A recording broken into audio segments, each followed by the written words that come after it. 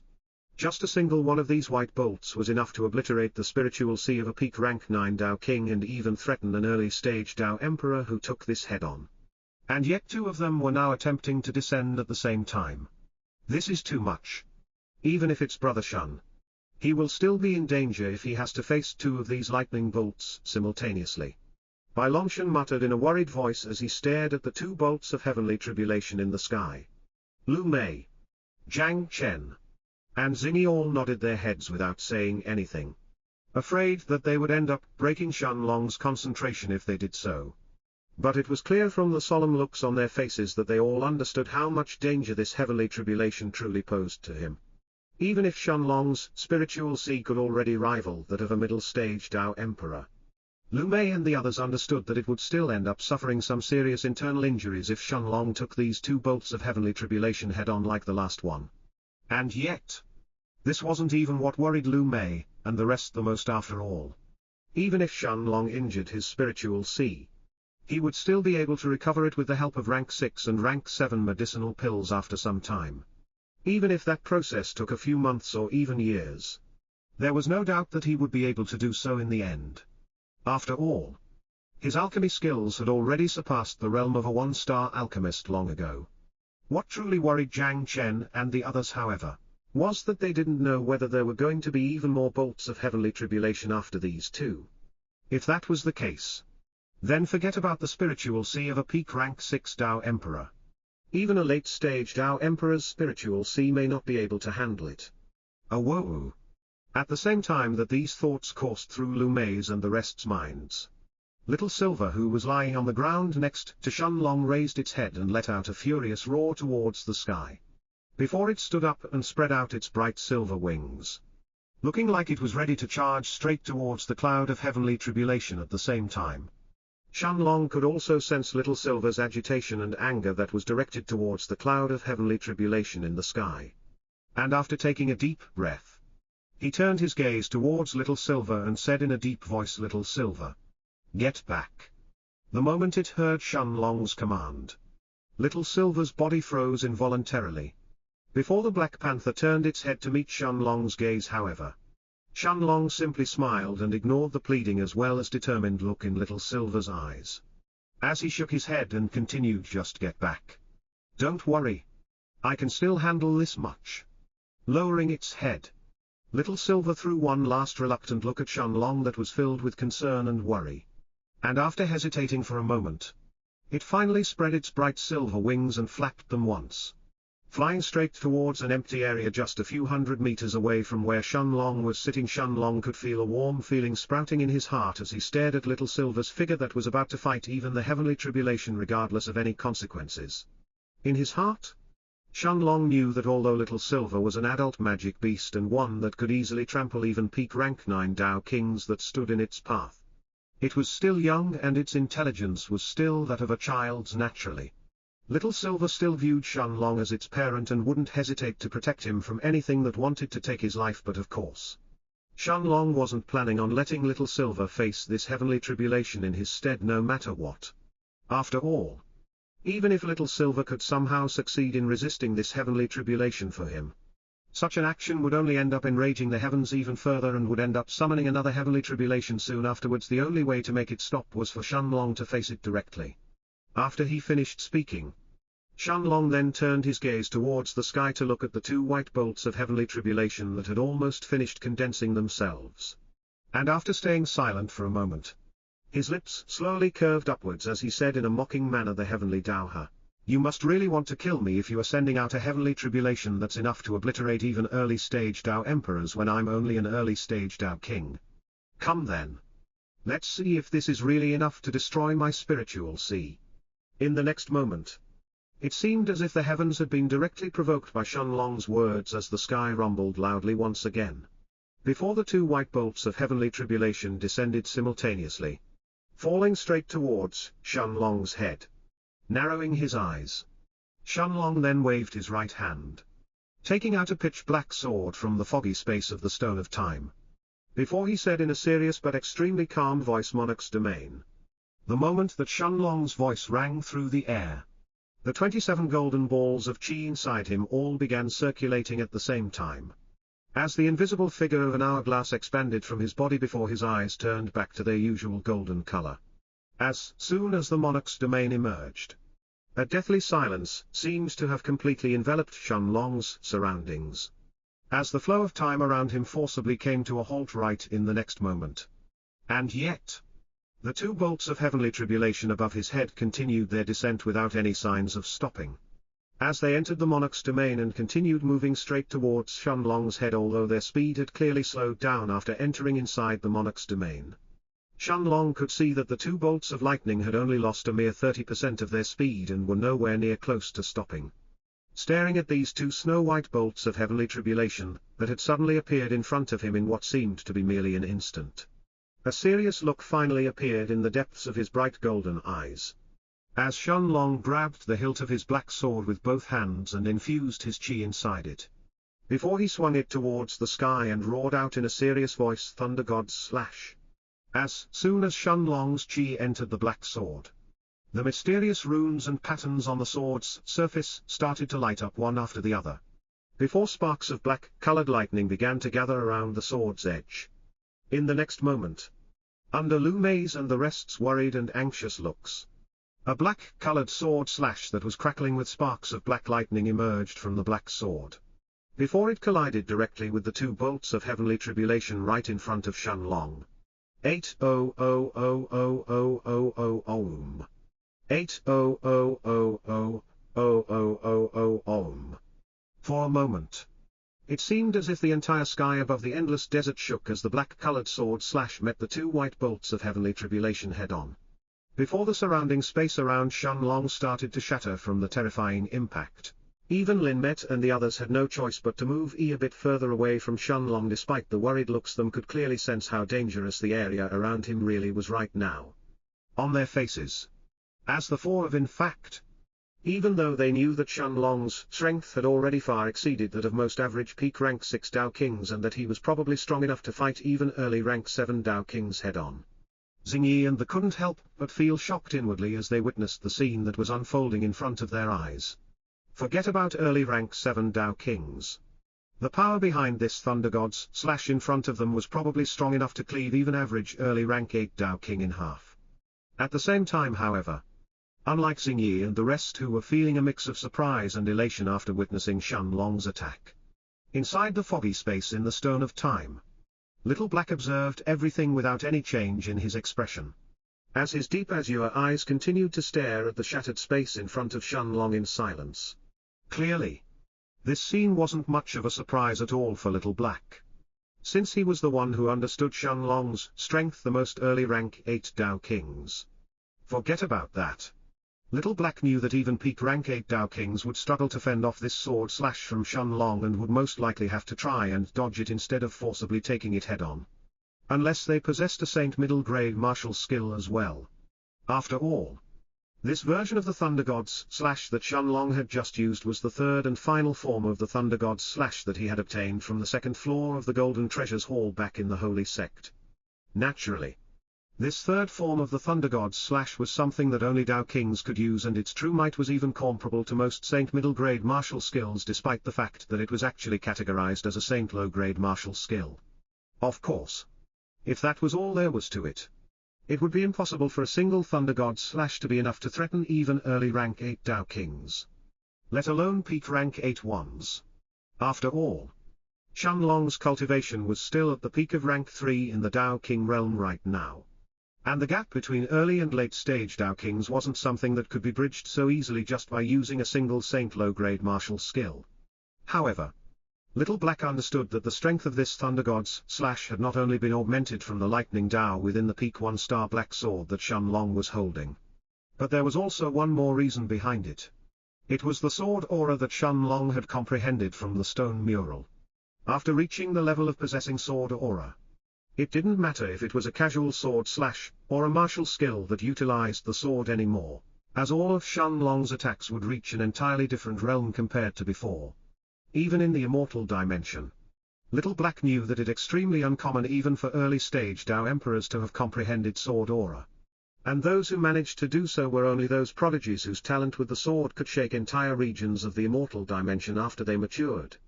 As for an early-stage Tao King comprehending sword aura, that was nothing but a joke.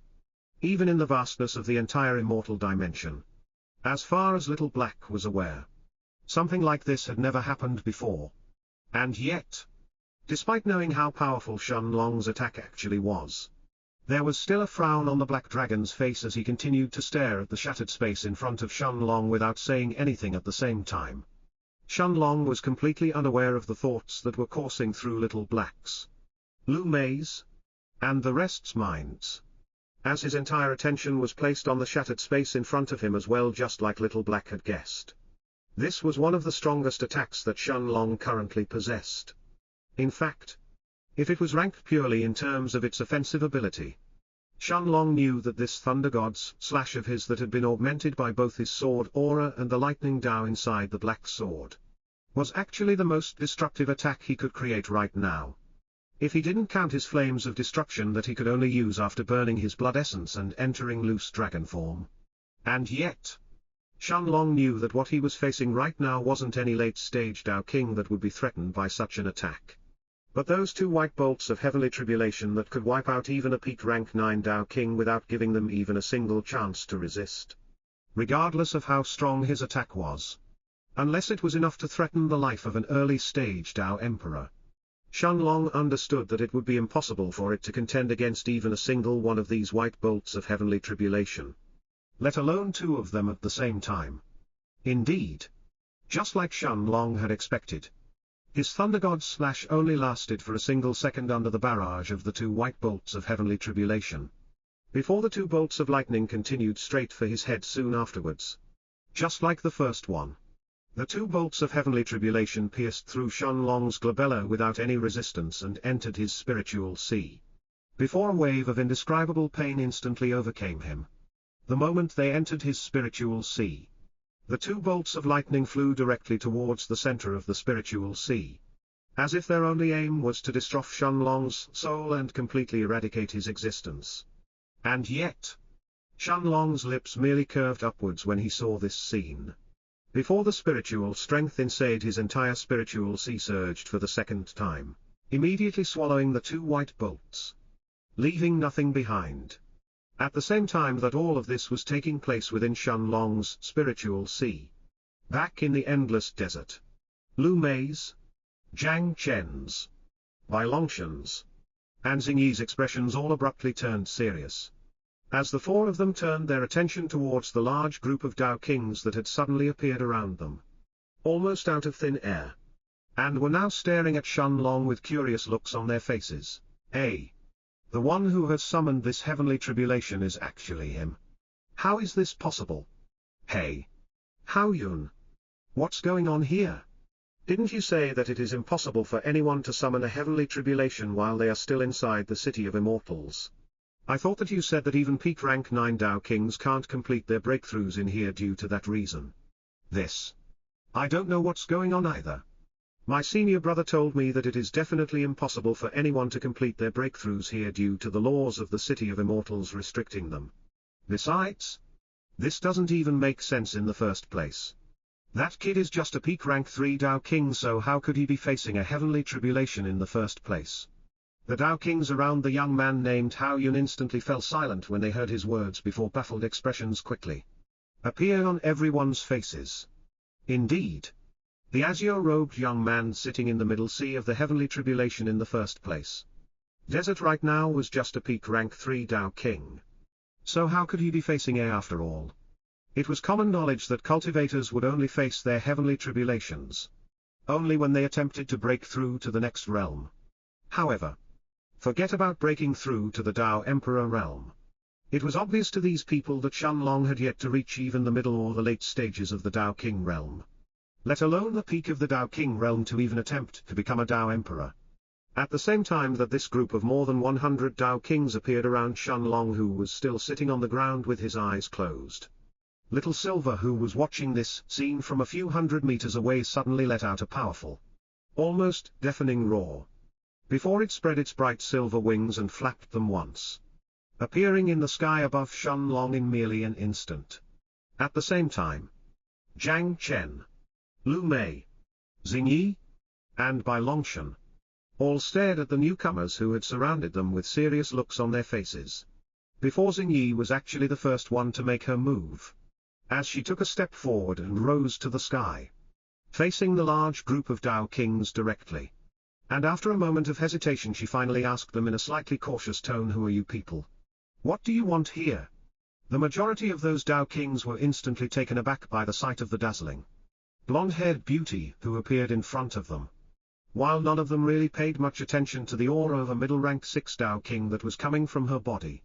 After all, although a middle-rank 6 Tao King couldn't be considered weak by any means even back in the central region, inside the City of Immortals, such a cultivation base was actually the bare minimum that was needed in order to survive.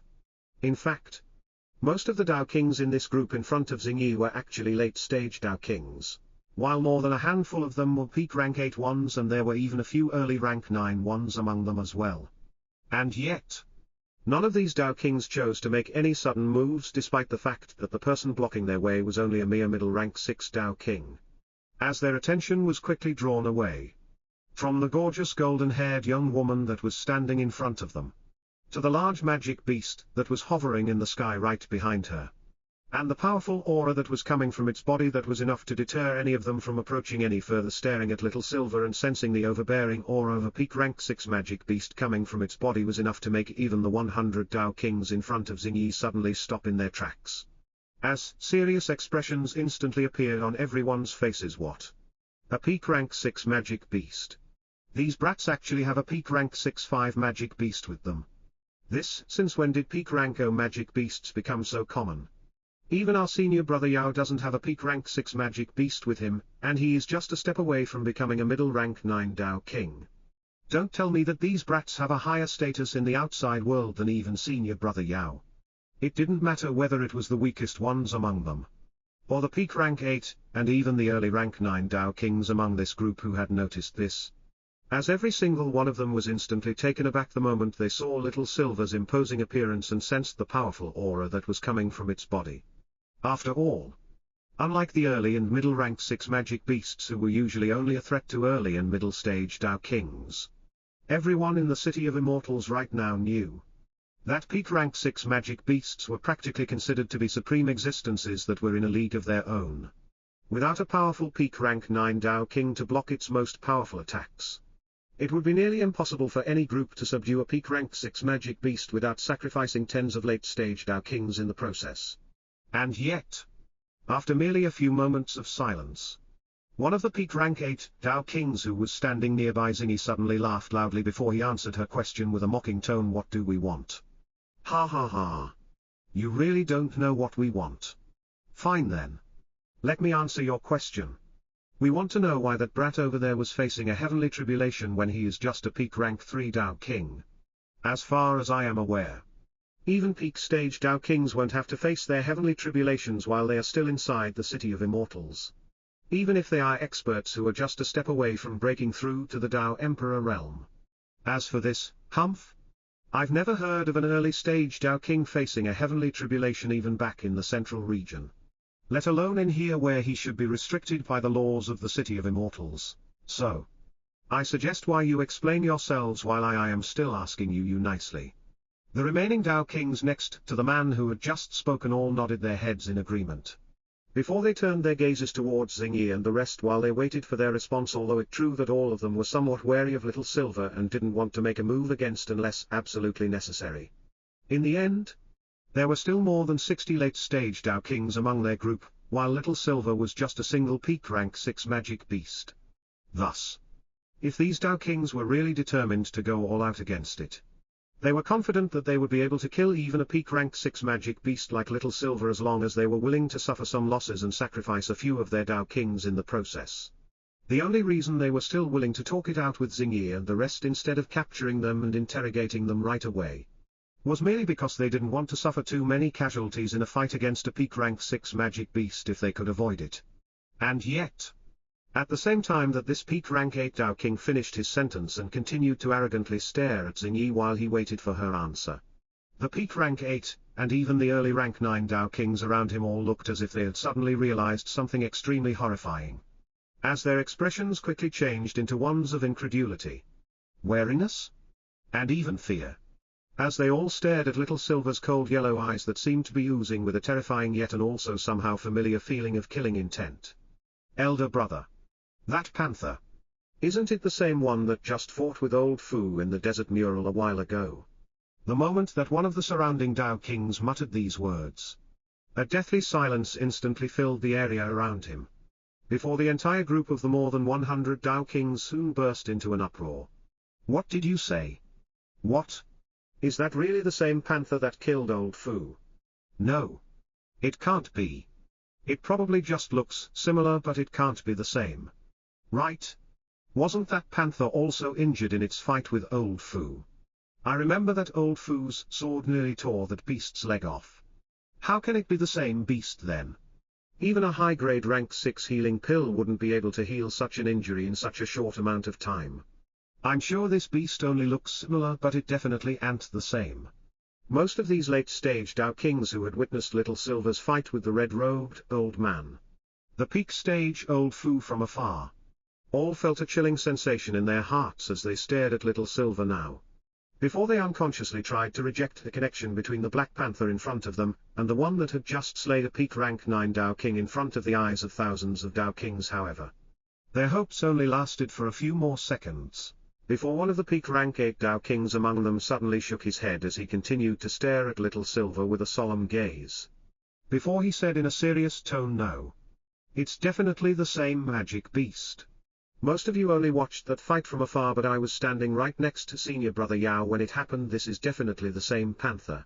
And if that's the case, then that kid must also be." The moment he finished his sentence, the peak rank 8 Dao King's eyes abruptly flashed with a greedy light, as he hurriedly turned his attention towards Shenlong, who was still sitting on the ground with his eyes closed. And after staring at him for a few moments without saying anything, he then turned his gaze towards a tall young man with long black hair and purple robes who was standing just a few meters away from him, and was now emitting the aura of an early rank 9 Dao King without any restraints. "Senior Brother Yao?" the peak rank 8 Dao King asked cautiously as he stared at the purple-robed young man next to him, whose gaze seemed to have been completely glued on Shenlong's body. In fact, the purple-robed young man didn't even seem to care about Little Silver's own presence or exuding, as his entire attention seemed to have been completely placed on just Shenlong himself. or the terrifying killing intent that it was now in reality. The purple-robed young man wasn't the only one who seemed to be like this. As the other 4 early rank 9 Dao Kings among his group looked to have almost identical reactions to him. As they all stared at Shenlong with fervent looks on their faces.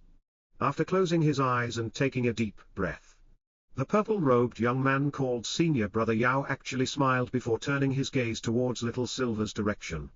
And without even throwing a look at Xingyi and the others who were standing just a few meters away from it, he then said in a determined voice, "A mere peak rank 6 magic beast dares to show its fangs in front of me this brazenly. Since you want to die so badly, so be it then. Let me send you on your way."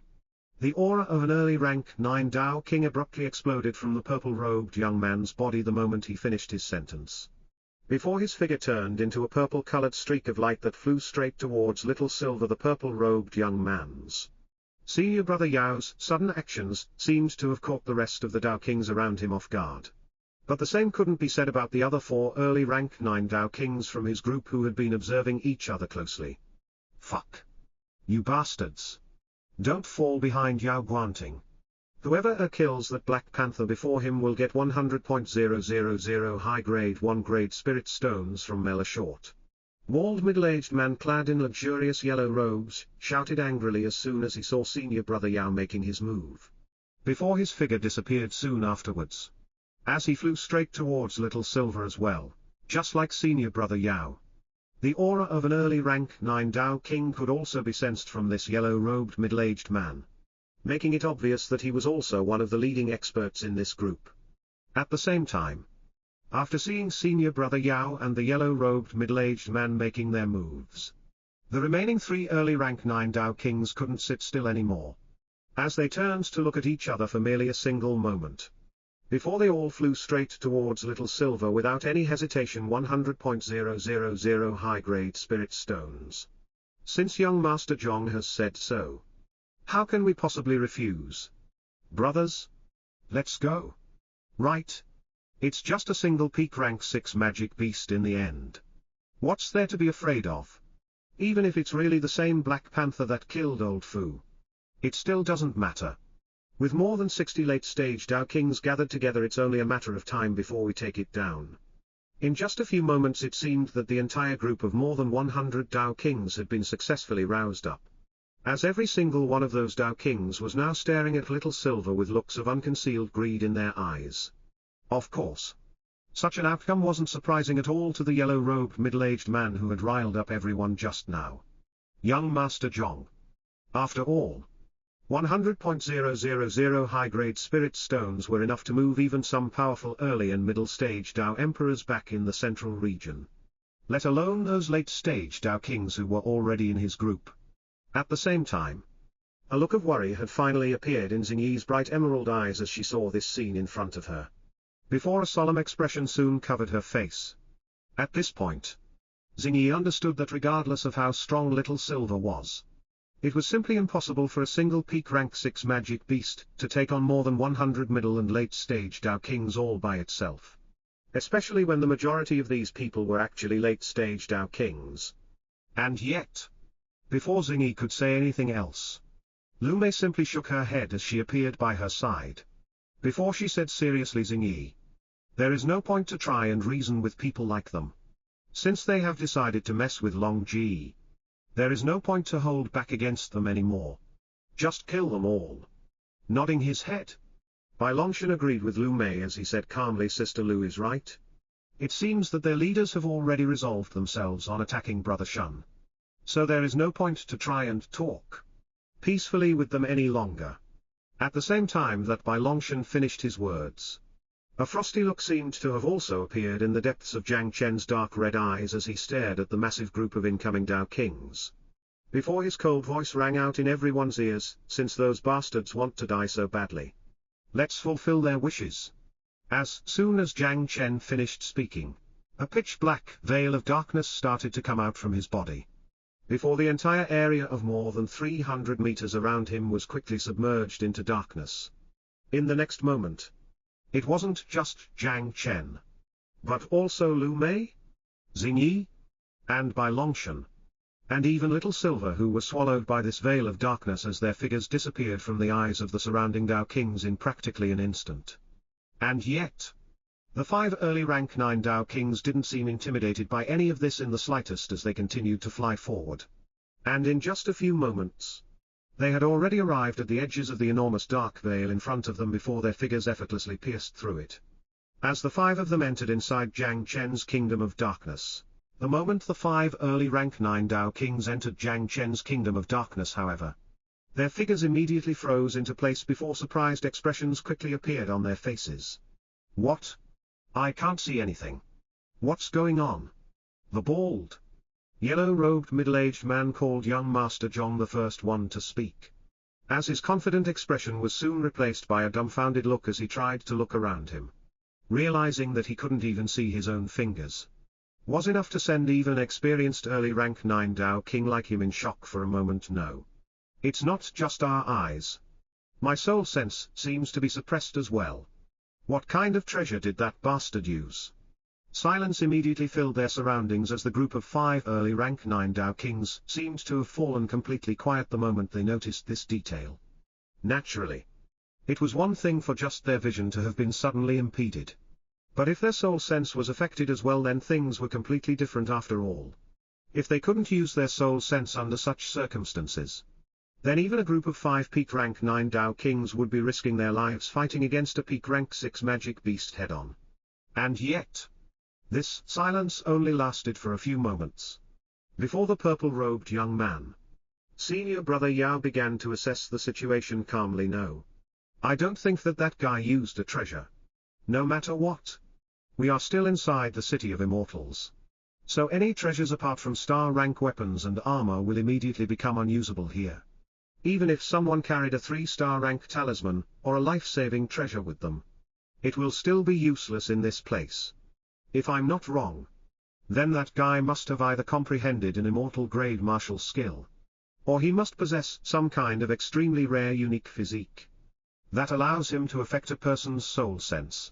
Senior brother Yao's words seemed to have turned abnormally serious the moment he finished his sentence. Before a solemn look appeared on his face as he tried to study the thick darkness around him.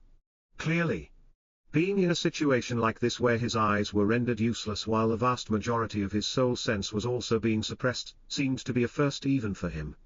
However, the moment the remaining early rank 9 Dao Kings heard his words, they immediately scoffed in response.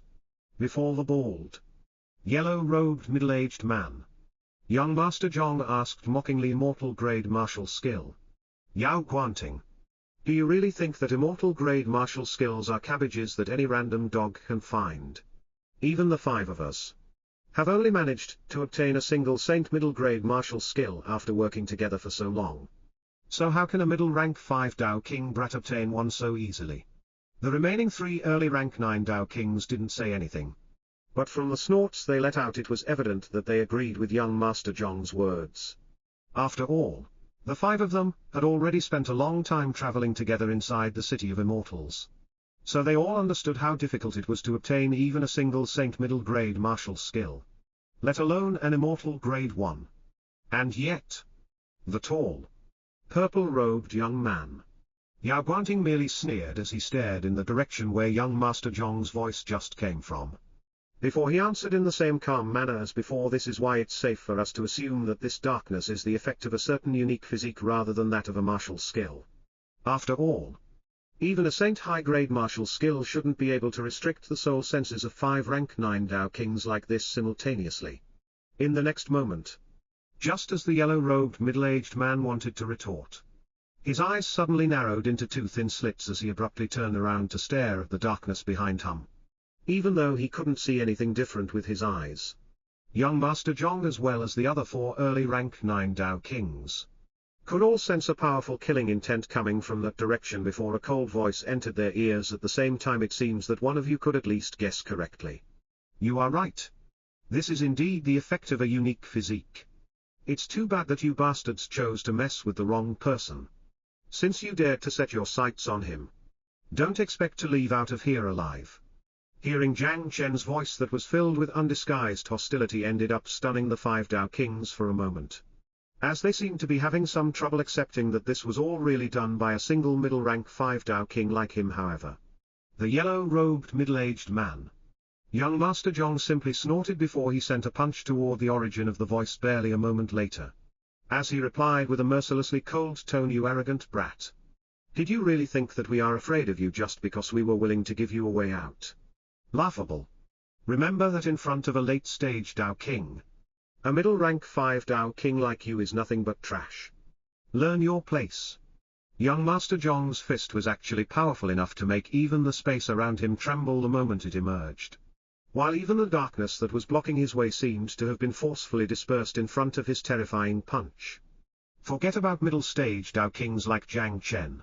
Young Master Zhong was confident that even an early rank 7 Dao King like Lao Mei would be instantly obliterated in front of his attack. However, before the bald, yellow-robed man could gloat at his victory and laugh at how weak Jiang Chen's darkness really was. The darkness around him came together barely a moment later as it surrounded young Master Zhong once again. Opening his eyes wide, young Master Zhong was just about to exclaim in disbelief at the sight in front of him that had already exceeded his expectations. But at that moment, a certain voice seemed to have entered his ears for the second time as Jiang Chen spat out in an annoyed tone, "Useless Buddhist bastard. Are you really just going to stand there and watch?" A brief moment of silence ensued after Jiang Chen's irritated voice rang out. Before Ba Longshan nodded his head and replied in a calm manner, "Since Brother Jiang is asking for my help, it's only natural for me to lend a hand as well. Besides, I was planning to join this fight even if you didn't say anything." As soon as he finished speaking, Ba Longshan unsheathed the long white sword from his back and held it tightly with both hands, while a dangerous glint could be seen in his eyes as he stared at young Master Zhong's direction.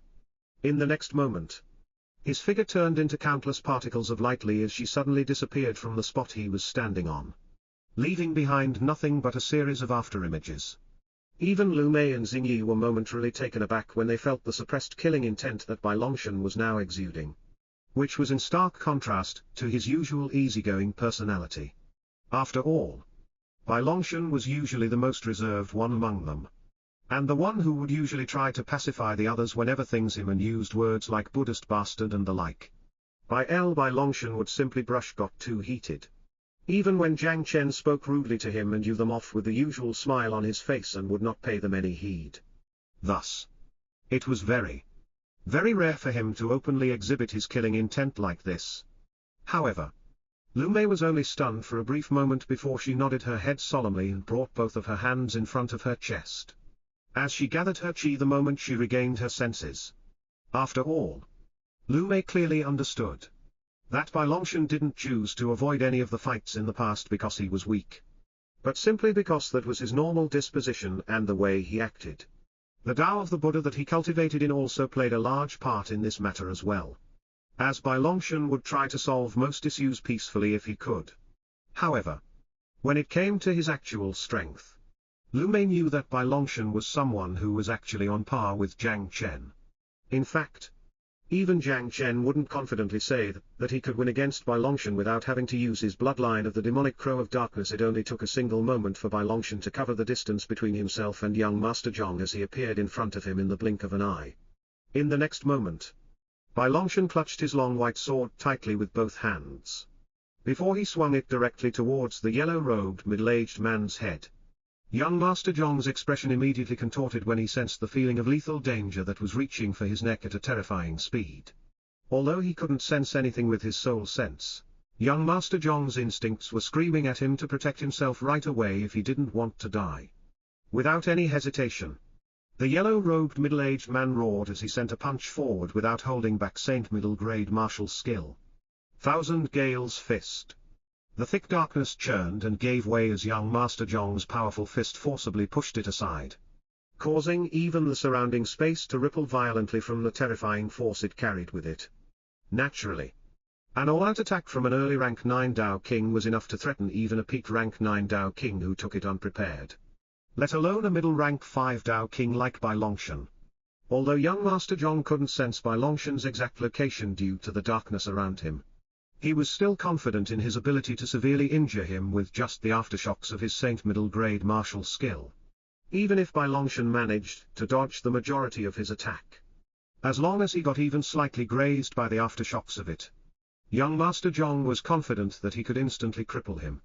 However, the scene that followed was completely outside of young Master Zhong's expectations.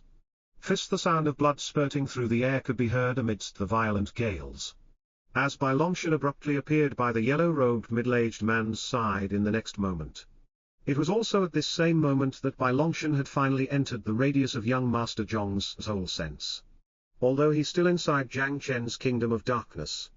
As an early rank 9 Dao King, young Master Zhong could still use his soul sense to sense the area around him to a certain extent. Albeit with a bit of difficulty.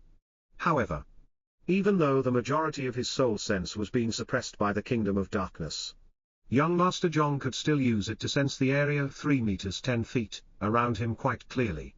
Even through Jiang Chen's all-out suppression. And yet, the scene that young Master Zhong could see right now through his soul sense enough to leave him utterly stunned. As if he couldn't believe his own eyes. Bai Longshan's entire body was covered in hundreds of wounds that were dripping with his fresh blood. While even his own robes seemed to have turned into a deep red color, his arms, legs, chest, and even his face were now buried in wounds as if he had just been cut by hundreds of swords at the same time. But the worst of all was undoubtedly the condition of his left arm. Deep cuts that were enough to expose his bones could be seen all over it.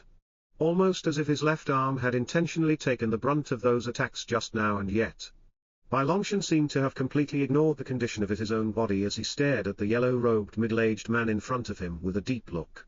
Before he said calmly, even the Buddha would lose his patience after being attacked again and again without a chance to rest, and I am far less merciful in comparison. As soon as he finished speaking, Bai Longshan thrust the long white sword in his arms forward, while the killing intent that he had been suppressing all this while seemed to have finally burst out as well. At that moment, bright red flames suddenly engulfed the long white sword in his hands. As Bai Longshan sent it straight towards young Master Zhong's heart.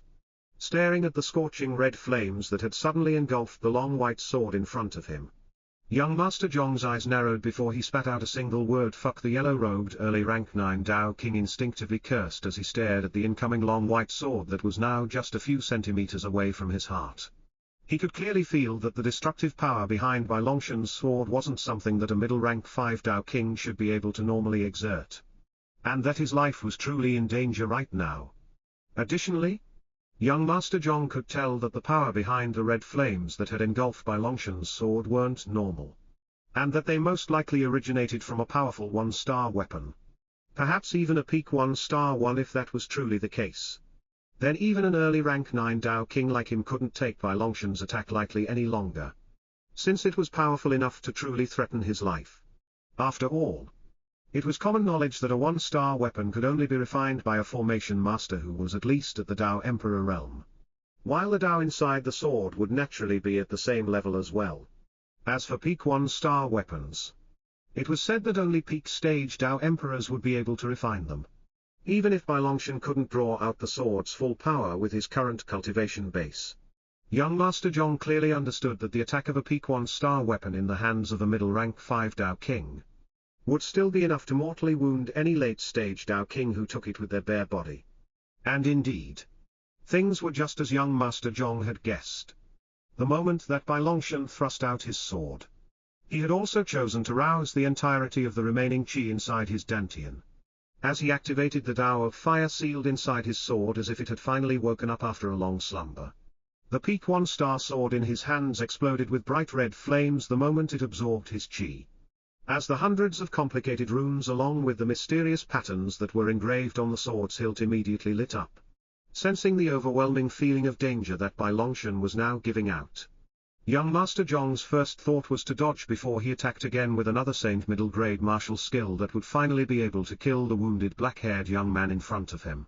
But it was at this moment that the early rank 9 Dao King suddenly sensed something that was completely outside of his expectations. This bastard. What the hell is this? As soon as he tried to take a step back and widen the distance between them, young Master Zhong suddenly realized that the peak 1-star sword in Bai Longshan's hands wasn't the only unexpected issue that he had to deal with at this moment after all. Even though it was slightly surprising. It was still within young Master Zhong's expectations that his opponents may have a star rank weapon or two with them.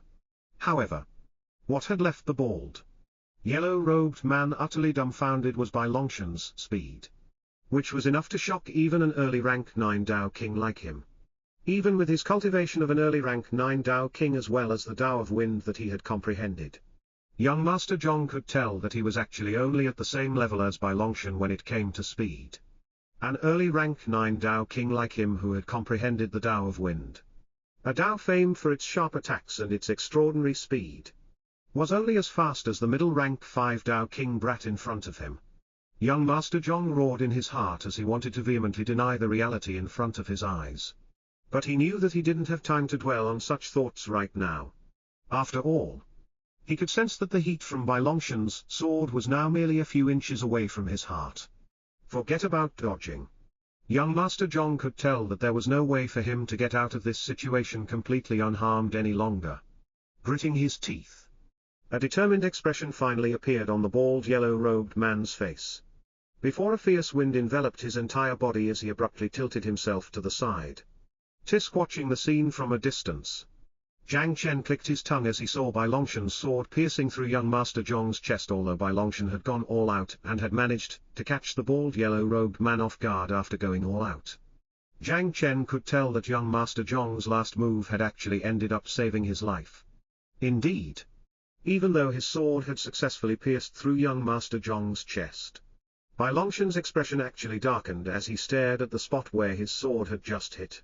Even though his sword had cleanly struck his opponent's chest, Bai Longshan could sense that his attack had actually missed young Master Zhong's heart by a hair's breadth. Although Bai Longshan wanted to finish the middle-aged man in front of him right away, he knew that he had just lost his chance and that he could only retreat for now. Indeed, just as Bai Longshan pulled his sword out and stepped back, the gale that had gathered around young Master Zhong's body suddenly turned into hundreds of adult-sized wind blades that flew forward, as they chased right after him. Regardless of how fast Bai Longshan was, young Master Zhong's wind blades were simply faster as they chased after him at a terrifying speed. Even after rousing the entirety of his chi and pushing his Dao of Light to its limits, Bai Longshan felt that he was unable to widen the distance between them in the slightest. Sensing the feeling of grave danger and realizing that it was impossible for him to escape, Bai Longshan grit his teeth and was about to release his Golden Buddha unique physique to try and at least minimize the damage his body was going to take. But it was at this moment that a pitch-black figure suddenly appeared in the sky above him. Staring down arrogantly like a grim reaper, this figure that looked like a black skeleton king with two purple embers burning in its eye sockets then raised its peculiar dark red greatsword with both hands. Before it slashed it downwards towards the hundreds of adult-sized wind blades, as the black skeleton's dark red greatsword arced downwards, hundreds of thin, black-colored chi strands suddenly emerged from the gigantic sword's edge. Before they flew straight towards the adult-sized wind blades that were about to land on Bai Longshan in the next moment, the space within Zhang Chen's kingdom of darkness was filled with unending explosions. As the hundreds of adult-sized wind blades collided directly with the black-colored chi strands. Boom! Boom! Boom! It wasn't just Bai Longshan who was stunned from the scene that unfolded next, but so was young Master Zhong, who had just unleashed his attack, as well as Zhang Chen and Xingyi, who were watching everything from the distance. The power within each of young Master Zhong's wind blades was undoubtedly terrifying, and was more than enough to tear any average peak rank 6 Dao King to shreds. But the black-colored strands of sword chi didn't seem any weaker at all, as they met the wind blades head-on, painting a breathtaking scene. The strands made from the black skeleton's sword chi seemed to be evenly matched against young Master Zhong's wind blades as they nullified each other, leaving Bai Longshan, Zhang Chen, and Xingyi at a loss for words. Before they all turned their gazes towards Lu Mei in surprise. Naturally, the three of them all understood who the skeleton's master really was. But even though they all knew that this black skeleton was incomparably stronger compared to Lu Mei's normal skeletons, they hadn't expected it to be this monstrously strong, to the point where it could even block the attack of Fan early rank 9 Dao King like young Master Zhong. After all, just like Lu Mei, the Black Skeleton King's cultivation was also at the early rank 7 of the Dao King realm. And yet it seemed to be successfully defending against the attack of an early rank 9 Dao King like young Master Zhong. All by itself. Even if young Master Zhong was injured after getting hit by Longshan's sword thrust earlier, he was still a powerful early rank 9 Dao King, and his attack shouldn't have been something that Lu Me's black skeleton could block. And yet, the scene that was unfolding in front of everyone's eyes was precisely this one. At the same time, although he couldn't extend his soul sense too far from his body, the luxuriously dressed young Master Zhong could clearly sense that someone or something had appeared in the distance ahead, and was now fending off the majority of his wind blades, leaving him completely dumbfounded before an expression of shock covered his face. After all, even though these wind blades didn't originate from a martial skill and were nothing more than a casual attack of his, they were still an attack from an early rank 9 Dao King without holding back, as he had intended to kill Longshan in one strike. So it was quite surprising that someone from his opponent's group had managed to intercept it. Don't tell me it's that monster. A shiver ran down young Master Zhong's spine as the image of Little Silver appeared in his mind. But he quickly erased this thought as soon as it emerged before he muttered to himself in a pondering manner, no. It can't be. If that was the case, that thing would have destroyed my wind blades directly. There is no way it would be struggling against them like this. Clearly. Although young Master Zhong was confident in his own strength, he wasn't illusional enough to think he could overpower a peak rank 6 magic beast like Little Silver when he wasn't even a peak rank 9 Dao King himself just yet. This was especially so since young Master Zhong was one of the few people in his group who had personally witnessed the scene of Little Silver brutally killing the red-robed peak rank 9 Dao King back in the desert mural. At the same time that young Master Zhong was stunned and was contemplating on whether to attack again or to go back and retreat, Longshan, who wasn't affected by the suppressive effects inside Jiang Chen's Kingdom of Darkness, was even more astonished than him, as he had clearly seen the scene of the black skeleton's sword attack colliding with the enormous-sized wind blades. In reality, Longshan could tell that the strands of sword chi seemed to be slightly weaker than the gigantic wind blades. But they were still more than enough to contend with them for a while and block their path. Naturally. Whether it was Lu Mei, Xingyi, Longshan, or even Little Silver, none of them were being negatively affected while they were inside Jiang Chen's Kingdom of Darkness, and they could clearly see everything that was going on around them. After all, Jiang Chen's control of his Kingdom of Darkness was more than enough to allow him to distinguish between friends and foes and choose whom to suppress after raising his head and staring at the pitch-black skeleton king that was standing arrogantly in the sky. Longshan nodded his head seriously, before his body turned into a streak of light as he flew back towards Lu Mei and the others. Zhong Lei. What the hell is going on? At the same time, the 4 early rank 9 Dao Kings who had kept quiet until now finally decided to make their move as well.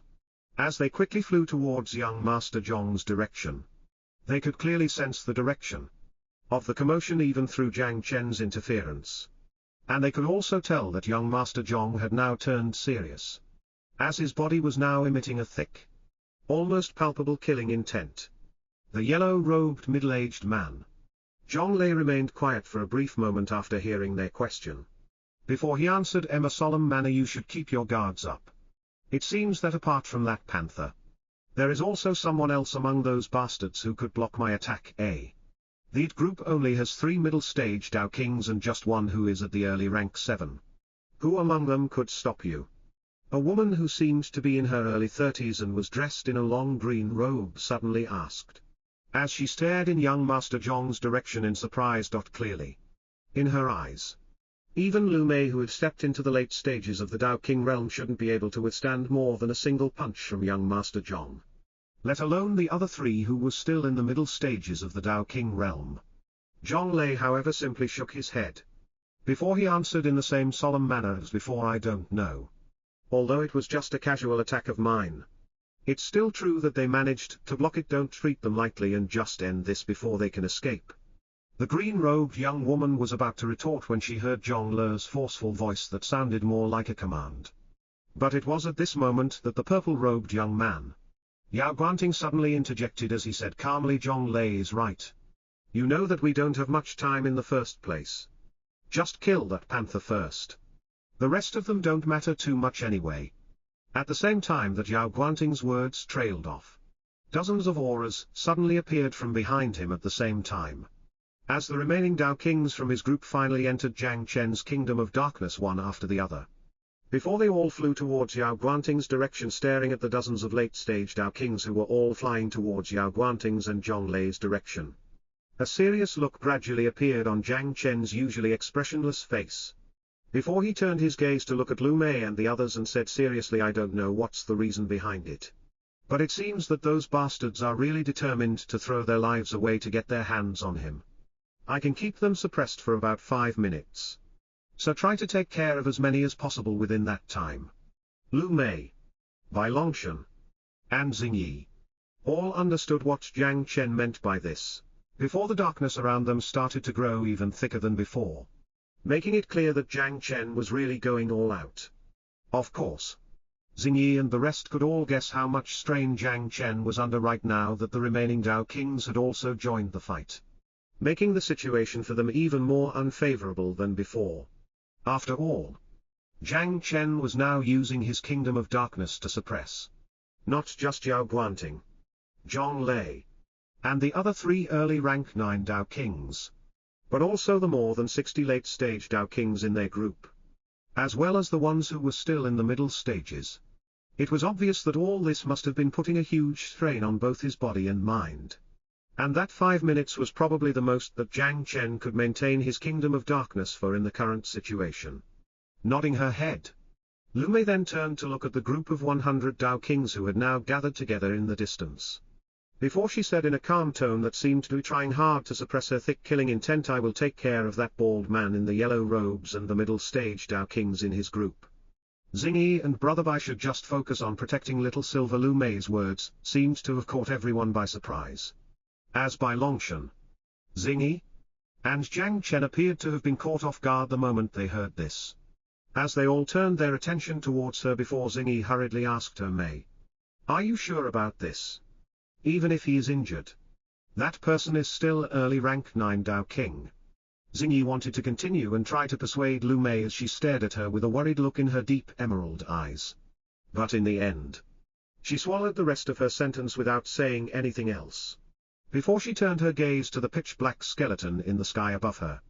Just like Bai Longshan, Xingyi and Jiang Chen had also noticed that the black skeleton's sword chi was actually slightly inferior compared to young Master Zhong's wind blades. And it was obvious that it wouldn't be able to last more than a few moves if the yellow-robed middle-aged man was seriously fighting against it. It was only because Zhonglei had thrown out a casual attack that the black skeleton could contend with it so easily. If he had gone all out, however, then even if the black skeleton was stronger than Lu Mei's undead knights and was even on par with the Death Eater, Bai Longshan and the others knew that the end result would have been much different than the previous one, and that the black skeleton would only be able to last a few more moves at most before getting destroyed in a direct fight against an early rank 9 Dao King like him. And yet, Lu Mei didn't immediately respond to Xingyi's question and merely closed her eyes for a brief moment, before a dense aura of death started to gather around her body, opening her dazzling, abyss-like black eyes. Lu Mei then locked on young Master Zhong's figure in the distance. Before she nodded her head and replied in a calm tone, "It's true that my Black Skeleton King is weaker than an early rank 9 Dao King in a direct fight, even if I go all out and activate the third form of the Death's Chant. But that's only the case if it's a single Skeleton King."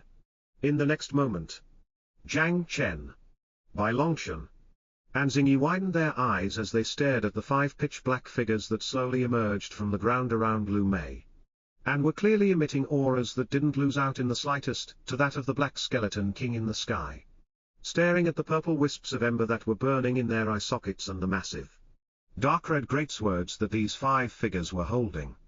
Jiang Chen and the others realized that this was the first time that they were really getting to see Lu Mei's full power ever since she had become a Dao King.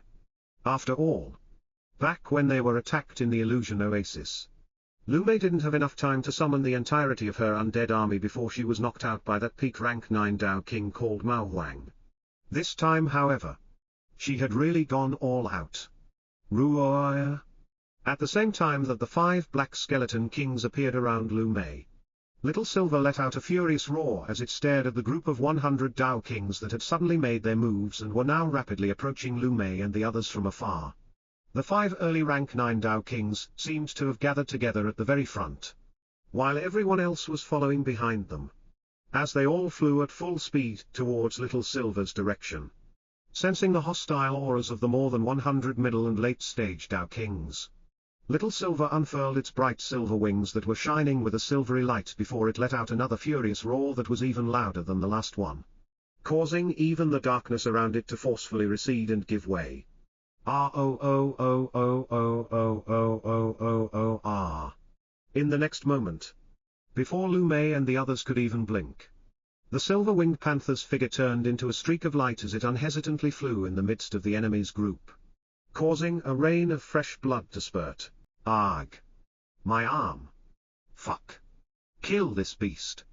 Blood and severed limbs quickly filled the area around the group of Dao Kings in the next moment, as Little Silver tore through their ranks at full speed, smashing everyone that happened to block its path in front of it without any resistance.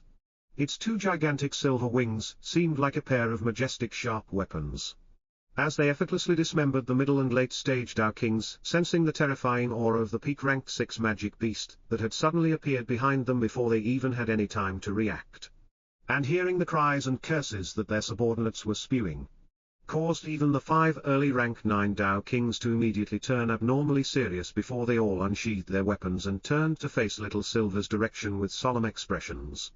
Indeed, the speed and power of a peak rank 6 magic beast wasn't something that could be overlooked so easily, and Zhonglei and the others understood that detail very clearly.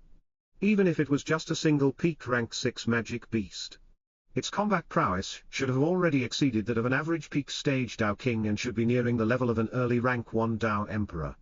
Even if it wasn't at the same level as an early rank 1 Dao Emperor just yet, it still wasn't something that most peak rank 9 Dao Kings should be able to fight against in the blink of an eye.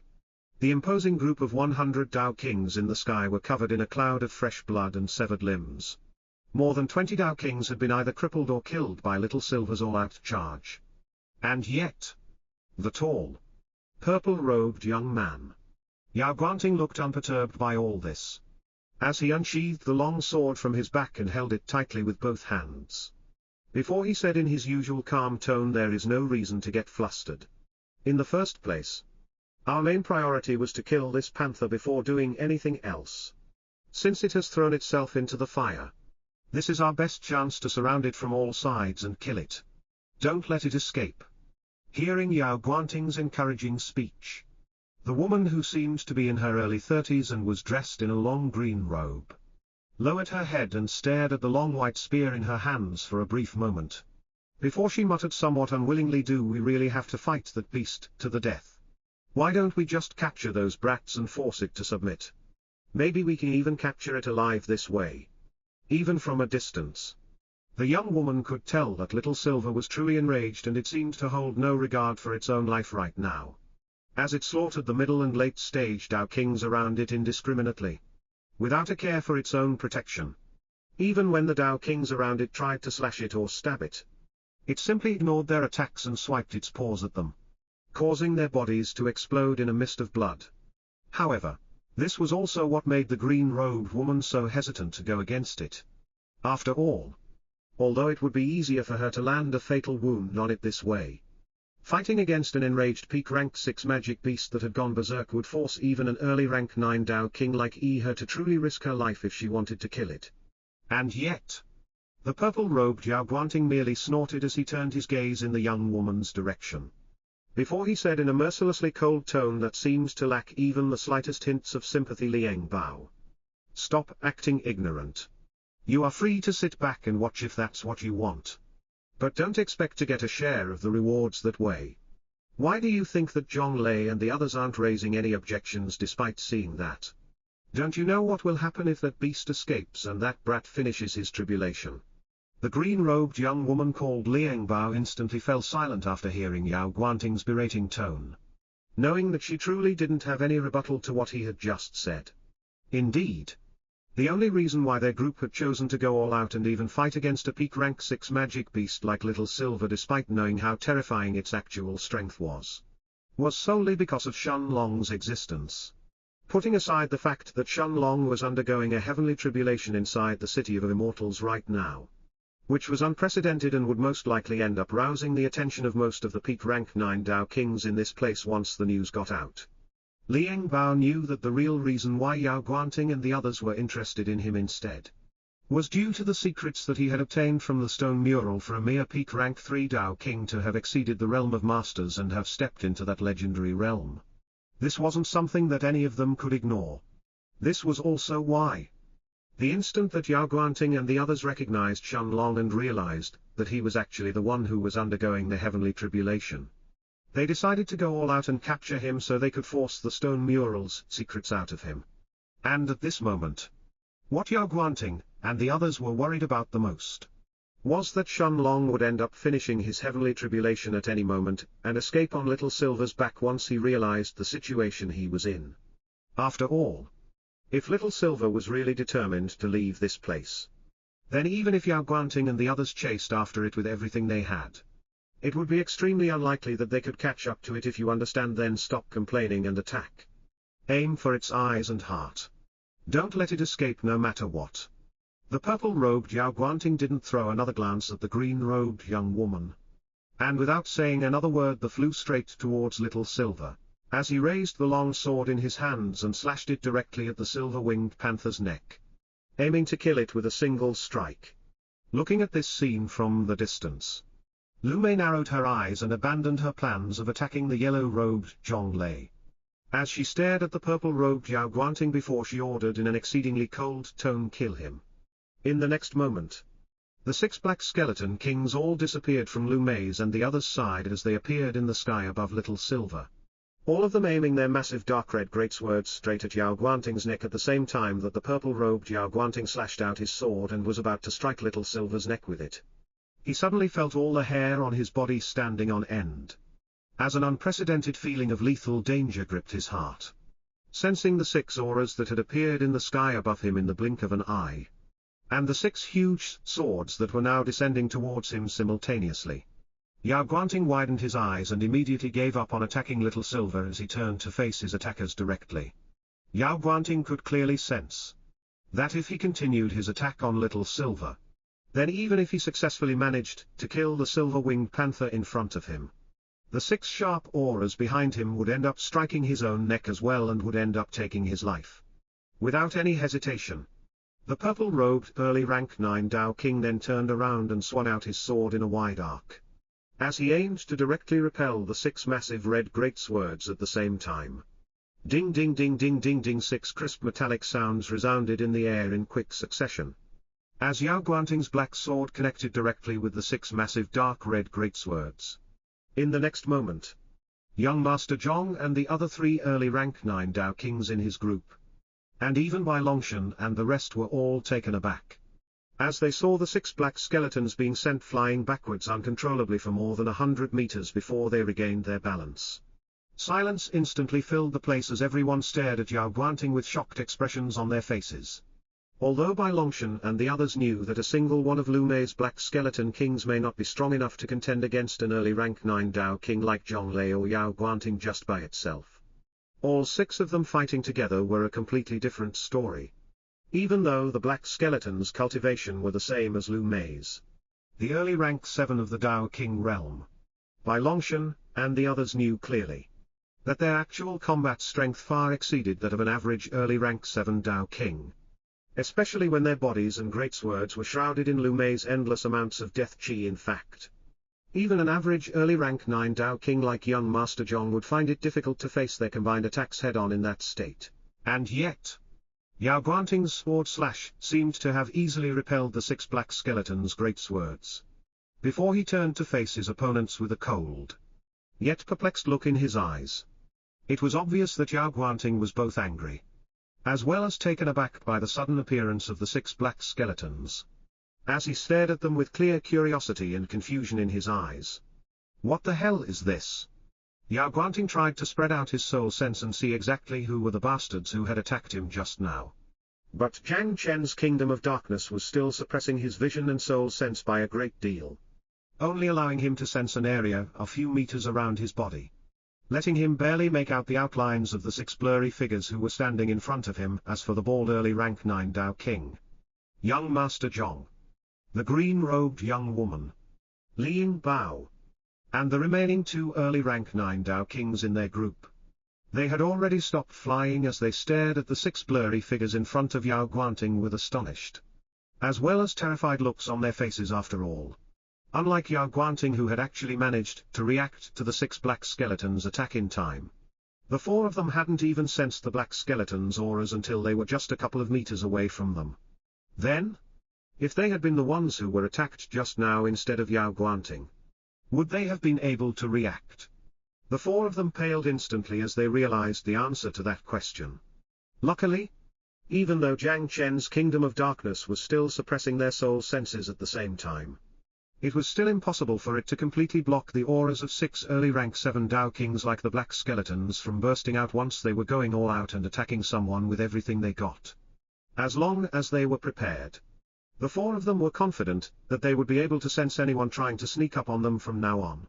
The truth was that at this moment, even Yao Guanting wasn't merely surprised, but he even felt a trace of fear for the first time, as he seemed to have suddenly realized how dangerous fighting in this place really was after all. A moment ago, his soul sense had also failed to capture the attacks of the 6 black skeletons until they were just a few meters away from him. And Yao Guanting had merely acted out on instinct, as he felt that sudden feeling of danger blooming in his heart. However, if he had taken action even a second later, Yao Guanting knew that it was almost certain that the 6 figures in front of him would have landed their attacks on him before he even had enough time to react. Even if the 6 figures in front of him didn't manage to take his life with their attack just now, even someone like him would have been seriously injured after taking on the attacks of 6 early rank 7 Dao Kings with just his body alone. Of course, now that Yao Guanting was aware of the 6 black skeletons' existence, there was no way for another sneak attack to work on him anymore. Fuck. Just who are these bastards? Wasn't there just a single late-stage Dao King in their group? Where did those fuckers appear from? For the first time since his arrival, the calm Yao Guanting seemed to have finally broken out of character as a string of curses left his mouth one after the other while rage started to bubble up in his heart. However, the purple-robed early rank 9 Dao King soon calmed down as he quickly turned his attention back towards Little Silver that was now standing just a few tens of meters away from him, and was still fighting with the late-stage Dao Kings in his group clearly. Even though it was slightly unexpected, Yao Guanting knew that the addition of 6 early rank 7 Dao Kings wasn't enough to change anything in this fight. In fact, even if he didn't personally join the fight, Yao Guanting was still confident that the remaining 60 late-stage Dao Kings in his group would be more than enough to take down a single peak rank 6 magic beast. The only question would be, how many of them he would have to sacrifice in the process. Meanwhile, at the same time that Yao Guanting repelled the 6 black skeletons who were now standing between him and Little Silver and were clearly blocking his path, Jiang Chen, Bai Longshan, and Xingyi all narrowed their eyes as they stared at the purple-robed early rank 9 Dao King in the sky, while serious expressions gradually covered their faces. It was obvious that all of them seemed to have realized something at the same time, as their gazes alternated between Yao Guanting and the black sword in his hands that was now covered in a faint white glow. Finally, after a moment of hesitation, Bai Longshan turned around and stared at Lu Mei with a solemn look. Before he said seriously, "Sister Lu, you have to be careful. That guy isn't an average early rank 9 Dao King. It seems that he has already entered the realm of masters as well." Lu Mei was momentarily taken aback after hearing Bai Longshan's warning, but she simply nodded her head in response while the aura of death around her started to become even denser and more terrifying than before. Of course, to Jiang Chen, Bai Longshan, and Xingyi, the energy fluctuations from someone who had also entered the realm of masters was something that they could recognize instantly as soon as it emerged.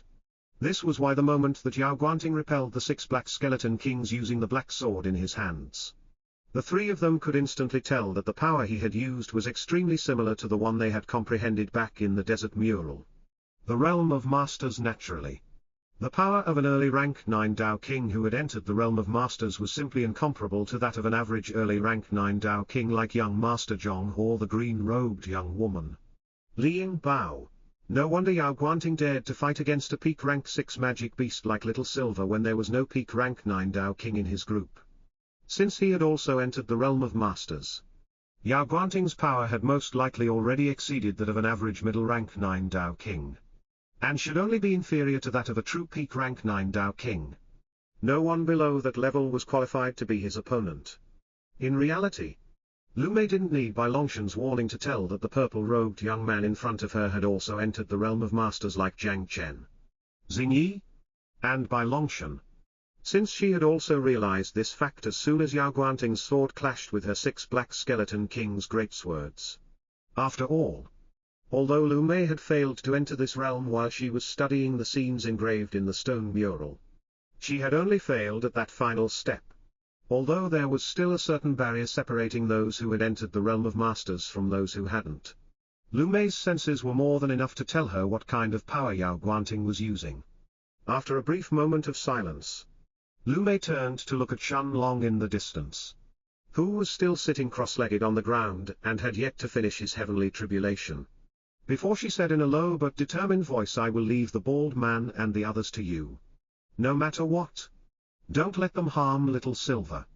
As soon as Lu Mei finished speaking, the aura of death around her surged like a tidal wave, as the figure of a massive, hideous monster slowly emerged from the ground beneath her feet. Gruar. The 30 meters 100 feet tall Death Eater opened its grotesque mouth and let out a roar filled with malice and endless bloodlust, before it focused its attention straight on Yao Guanting.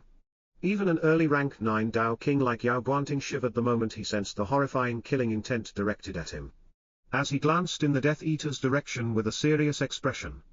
Just now, Yao Guanting was preparing to deal with the 6 black figures in front of him before he took care of little Silver, when an aura just as strong as those 6 suddenly appeared out of thin air. Additionally, Yao Guanting could tell that there was a certain difference between the 6 auras in front of him and that one, making his scalp tingle. If the 6 blurry figures in front of him resembled cold killing machines that didn't have a shred of emotion, then that figure in the distance was the exact opposite, as if its only reason for existence was to kill him. Sensing the rapidly approaching figure of the Death Eater that made even the ground tremble with its every step, Yao Guanting's aura finally exploded, as he roared angrily, "Fine. Bring it on. I want to see how many more of you bastards are in here." Although he was slightly surprised, it was obvious that Yao Guanting wasn't scared of the addition of another early rank 7 Dao King joining the fight, no matter what.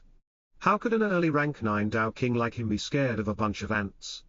Holding the black sword in his hands, Yao Guanting kicked the ground at full force, as he flew towards Lu Mei all by himself.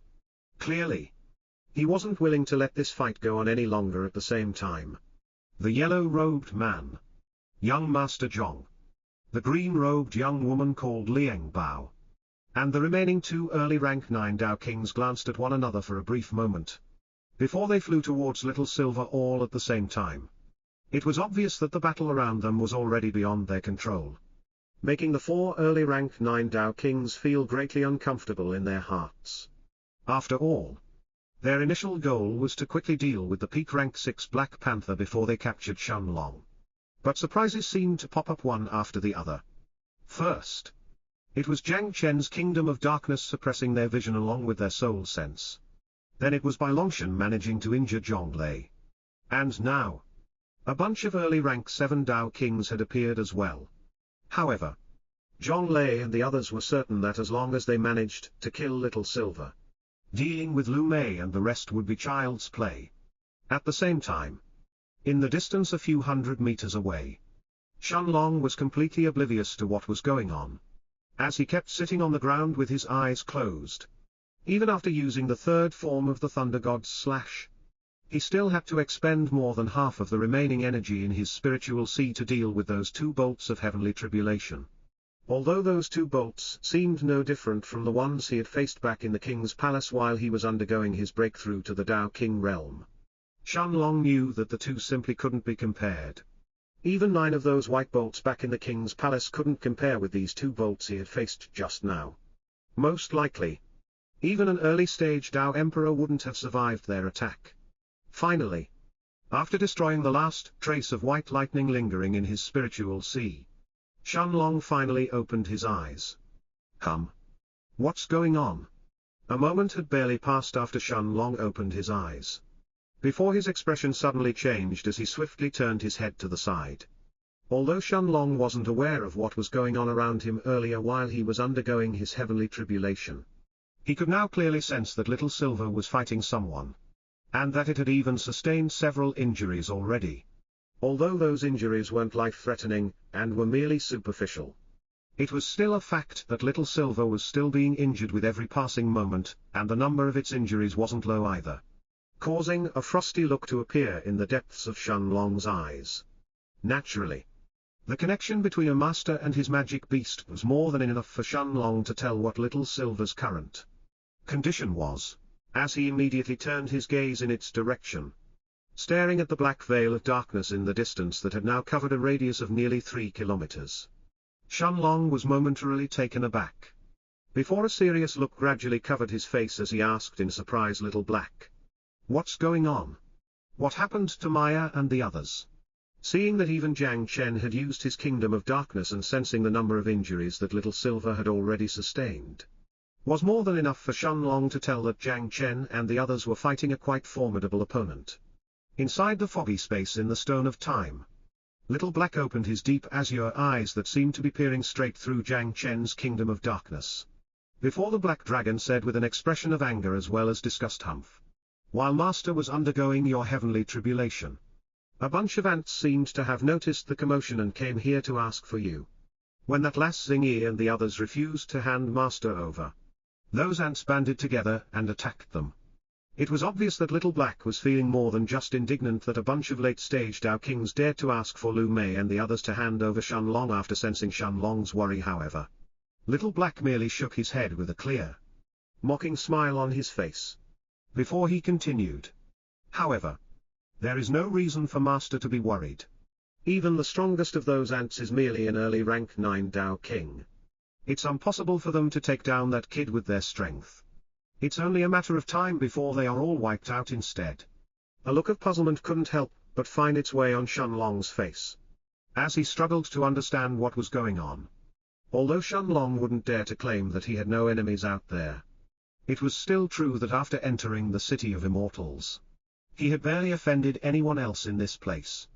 If anything, it had only been others testing his patience the past few months while he was minding his own business. As far as he could remember, there shouldn't be anyone who should be trying to find fault with him while he was undergoing his heavenly tribulation.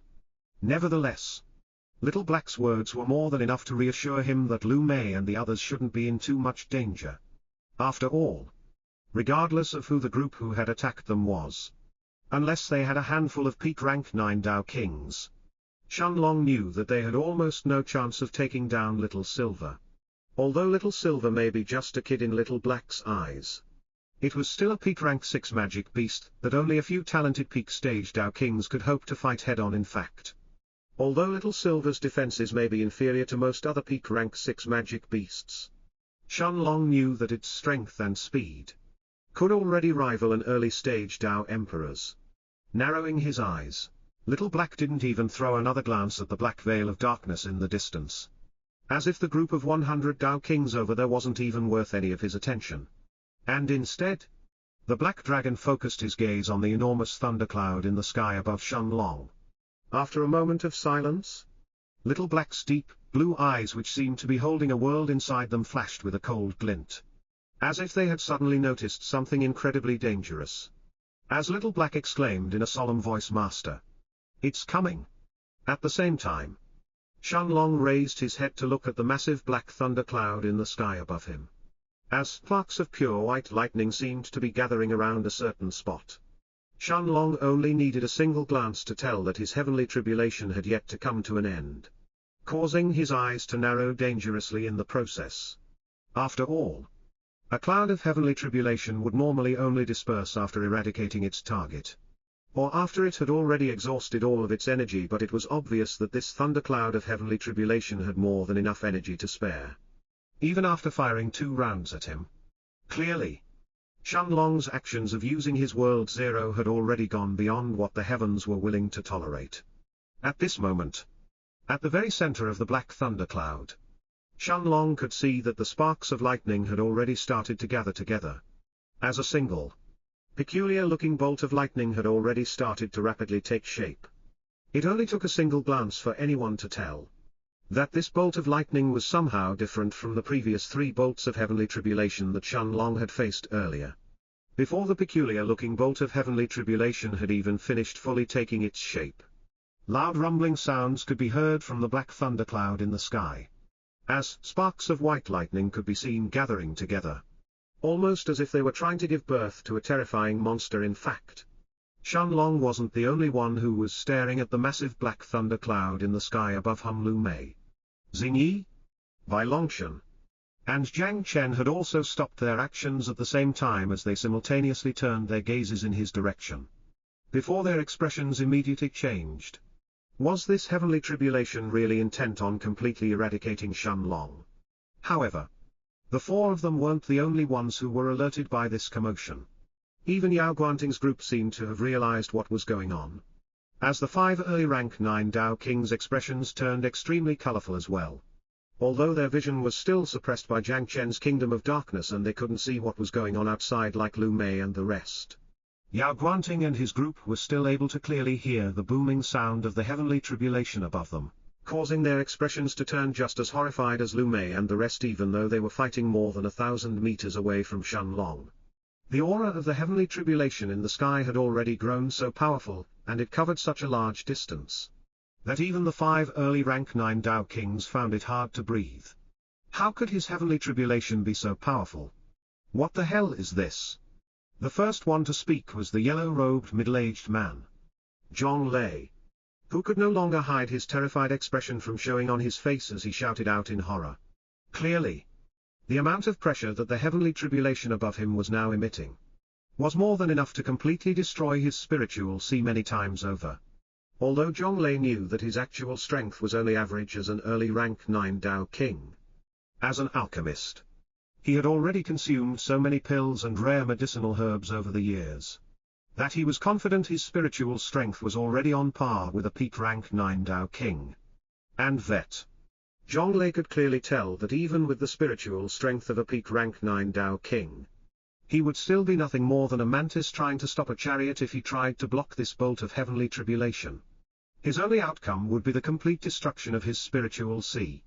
Naturally, even the suppression from Jiang Chen's Kingdom of Darkness wasn't able to block the sound of the heavenly tribulation from entering Zhong Lei's and the others' ears, or stop the pressure that it was emitting. Of course, if Yao Guanting, Zhong Lei, and the other 3 early rank 9 Dao Kings were being suppressed so badly, how could the rest of the middle and late stage Dao Kings in their group fare any better?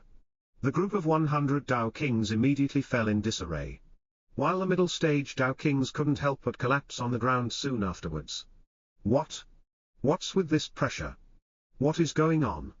I can't even circulate my Qi properly. This heavenly tribulation, why is it so strong? Even a peak rank 9 Dao King that's breaking through to the Dao Emperor realm can't survive, of course. The middle and late stage Dao Kings in Yao Guanting's group weren't the only ones who were affected from the pressure of the heavenly tribulation in the sky. Lu Mei, Xingyi, Bai Longshan, and Jiang Chen were also finding it hard to remain on their feet, as the pressure pouring down on them kept increasing with every passing second. The only one who seemed relatively unaffected was Little Silver, as it continued to slaughter the middle and late stage Dao Kings around it without mercy. Soon, the cries of the Dao Kings around it reached Yao Guanting's and the others' ears, while the stench of blood drifted through the air as it assaulted their noses, causing their expressions to turn even uglier. After a moment of hesitation, the green-robed young woman, Liang Bao, turned her gaze in Yao Guanting's direction, before she asked him in a weak, uncertain voice, what should we do? Should we keep fighting? It was obvious that as things were right now, not only would they be unable to deal with Little Silver, but they may even get slaughtered instead.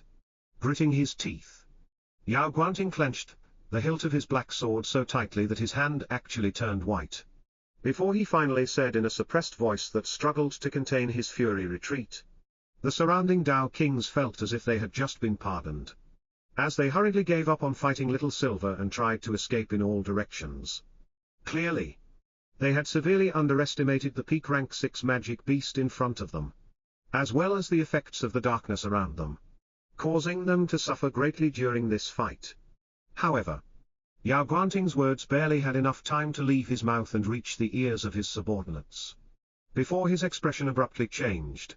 Without any hesitation, the early rank 9 Dao King turned around and slashed his sword horizontally, as he roared angrily, "Fuck off." In the next moment, however, Yao Guanting's eyes widened as a terrifying scene unfolded in his eyes. His sword was actually trapped between the teeth of an enormous, hideous-looking monster that was standing behind him, whose entire body was now dripping with endless malice and bloodlust as it stared at him with its mouth open. Although the monster in front of him seemed to be lacking any eyes, Yao Guanting could tell that its entire attention was solely focused on him right now. Of course, this monster was none other than Lu Mei's Death Eater. Clearly, Lu Mei may have been willing to let anyone else escape, but there was no way she was going to let Yao Guanting or Zhonglei leave this place in one piece. Without any hesitation, the Death Eater suddenly chomped down on Yao Guanting while his black sword was still stuck in its mouth. As the sensation of death gripped Yao Guanting's heart for the second time. At the same time, in the sky right above Shenlong, at the center of the massive black thunder cloud, the sparks of white lightning seemed to have finally gathered together, as the bolt of heavenly tribulation slowly took the appearance of a certain magic beast. What Lu Mei and the rest were all unaware of was that back in the central region, in the area right outside the City of Immortals, numerous powerful experts who were stationed there all trembled at the same time, as they stared at the majestic city in front of them with looks of clear astonishment and disbelief, while their hearts violently shook. What is going on? Why is there a heavenly tribulation in that place? Could it be that someone has finally managed to break through within the City of Immortals? The surrounding experts who had previously concealed themselves while they were waiting for their disciples inside to exit, all flickered in the next moment, as they appeared right in front of the magnificent city gates. Before they erupted in fervent discussions the moment they sensed the enormous cloud of heavenly tribulation in the sky. Don't be a fool. Stop speaking nonsense. It's not like you don't know the rules. Even peak stage Dao Kings and Dao Emperors can't break through while they are still inside, no matter how much chi they try to accumulate or what type of treasure they consume. Of course I know that. Old fart. But how do you explain this then? Is that thing over there anything else other than a cloud of heavenly tribulation? Although these experts appeared to be few in number, at least compared to the number of Dao Kings and Dao Emperors who had entered the City of Immortals previously, there were still over 1,000 of them, and all of them seemed to have appeared in front of the city gates practically out of thin air. In fact, their speed was so terrifying that even a peak rank 9 Dao Emperor like Quan Lin, one of the Northern Sovereign's strongest army commanders, couldn't compare to them. The few early-stage Dao Kings who were still lingering near the gates of the City of Immortals and were contemplating whether to enter inside or not, all paled the moment they sensed the newcomers' horrifying auras, before they hurriedly retreated as far away as they could. Clearly, these newcomers who were emitting auras that surpassed even that of a peak rank 9 Dao Emperor, were all Sovereign Realm experts. 1,000 Sovereign Realm experts had actually concealed themselves near the entrance of the City of Immortals. However, on second thought, the surrounding Dao Kings realized that this made sense. After all, how many Dao Kings and Dao Emperors had already entered the City of Immortals by now? How many peak powers had already sent their most talented disciples inside in search of opportunities? Even those hidden powers and reclusive experts who hadn't shown their faces in the outside world for thousands of years would naturally be moved by the treasures that could be found inside. Considering how vast the central region was, 1,000 Sovereign Realm experts gathering together wasn't an exaggerated number at all. In fact, if it wasn't for the fact that Sovereign Realm experts were unable to enter the City of Immortals themselves, even peak stage sovereigns like the Northern Sovereign wouldn't be able to resist from making a move. The group of Sovereign Realm experts were animatedly discussing the sudden appearance of the heavenly tribulation, growing more and more shocked with every passing second. Once the first snow-white bolt of heavenly tribulation descended, they could no longer hold back their astonishment, since that practically verified that the black thunder cloud was indeed a cloud of heavenly tribulation. Speculating about it was one thing, but witnessing it with their own eyes was something entirely different. Clearly, Sovereign Realm experts like them were privy to many more secrets than the common folk. And they clearly knew that it was impossible for someone to break through while they were still inside the City of Immortals. Even the most talented peak rank 9 Dao kings and Dao emperors who had tried to break through there in the past had all failed without exception. Regardless of how much chi they had accumulated or what type of treasure they tried to consume. These were the laws of the City of Immortals. And they were so overwhelmingly powerful and tyrannical that they could even forcibly block a cultivator's connection with the heavens themselves. None of these sovereign realm experts present could fathom what kind of power was needed to create something like that. However, they were certainly even experts above the sovereign realm. Those who stood at the absolute peak of the central region would be extremely hard-pressed to achieve such a feat. Shortly after the first bolt of heavenly tribulation descended, 2 more pure white bolts then followed. However, these sovereign realm experts weren't surprised by that at all. After all, since they had already verified that this was a cloud of heavenly tribulation, whether a single bolt that descended, or a full set of 9 bolts, it wouldn't make any difference to them. What they were interested in instead was finding out who the person who had summoned this heavenly tribulation was. If they could get their hands on him, who knew what kind of secrets they would be able to unearth. Perhaps they may even have a chance of entering the City of Immortals themselves. As their imagination ran wild, the breathing of these sovereign realm experts had unknowingly hastened. However, the moment their eyes landed on the next bolt of heavenly tribulation that appeared in the center of the black thundercloud, even their breathing seemed to have suddenly come to a halt. Incredulous expressions covered their faces, staring at the outline of that terrifying magic beast that the bolt of heavenly tribulation had morphed into. One of the sovereign realm experts unknowingly took a step back in disbelief, before he muttered to himself in a doubtful tone, as if he couldn't believe his own eyes any longer, "Is that thing a heavenly rock? The bolt of heavenly tribulation has turned into a rock." The rest of the sovereign realm experts around him remained silent, not uttering a single word in response. But from the stunned looks in their eyes, it was obvious that they too were shocked by what they were seeing. Experts like them wouldn't have batted an eye even if 9 bolts of lightning descended towards the City of Immortals simultaneously. However, seeing the heavenly tribulation take the appearance of a magic beast, especially a magic beast like the heavenly rock, had finally caused tempestuous waves to rise in these sovereigns' hearts at the same time. Inside the foggy space in the Stone of Time, Little Black's entire body was now radiating such a dense killing intent that it could even make peak rank 7 magic beasts prostrate in terror from hundreds of miles away.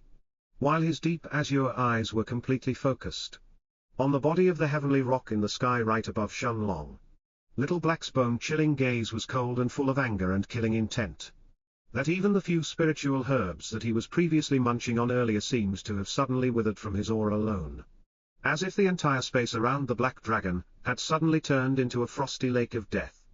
However, the figure of the heavenly rock seemed completely unaware of the black dragon's thoughts. As its gaze was fully focused on Shenlong instead, the heavenly rock's pair of bright yellow eyes appeared surprisingly lifelike, as if they truly belonged to a lofty, unparalleled magic beast instead of a bolt of heavenly tribulation. And yet, those same eyes were now peering down on Shenlong as if they were staring at an insignificant worm that wasn't even qualified to be in its presence. Indifference, apathy, cold-bloodedness, as well as disdain. Those were the emotions that flashed through the heavenly rock's eyes as it stared at the blue-robed young man sitting cross-legged on the ground, tilting his head to look at the heavenly rock in the sky. Even Shenlong couldn't help but feel a trace of shock sprouting in his heart as he mumbled in surprise, "A golden rock?" Hearing Shenlong's question, Little Black couldn't contain his anger any longer as he said angrily, "Master, this heavenly tribulation is really ruthless. Not only is it set on destroying Master's soul, but it even dares to take the form of such a disgusting beast. Even with Master's spiritual strength. I'm afraid." Little Black didn't dare to continue his train of thought, but his gaze had turned increasingly cold, as he stared at the figure of the heavenly rock that had almost finished condensing itself. It seemed as if all of the remaining lightning in the cloud of heavenly tribulation had coalesced together to complete the image of this golden rock. Shenlong didn't say anything else either, but a serious look could be seen in his eyes as he stared at the figure of the golden rock in the sky. Others may be unaware of why Little Black was so angry, But how could Shenlong not understand him? After all, in Little Black's eyes, this was indeed the highest degree of insult and humiliation towards someone like him who possessed the pure bloodline of a dragon throughout the entire immortal dimension. It was common knowledge that dragons and heavenly rocks were irreconcilable mortal enemies with immense pride.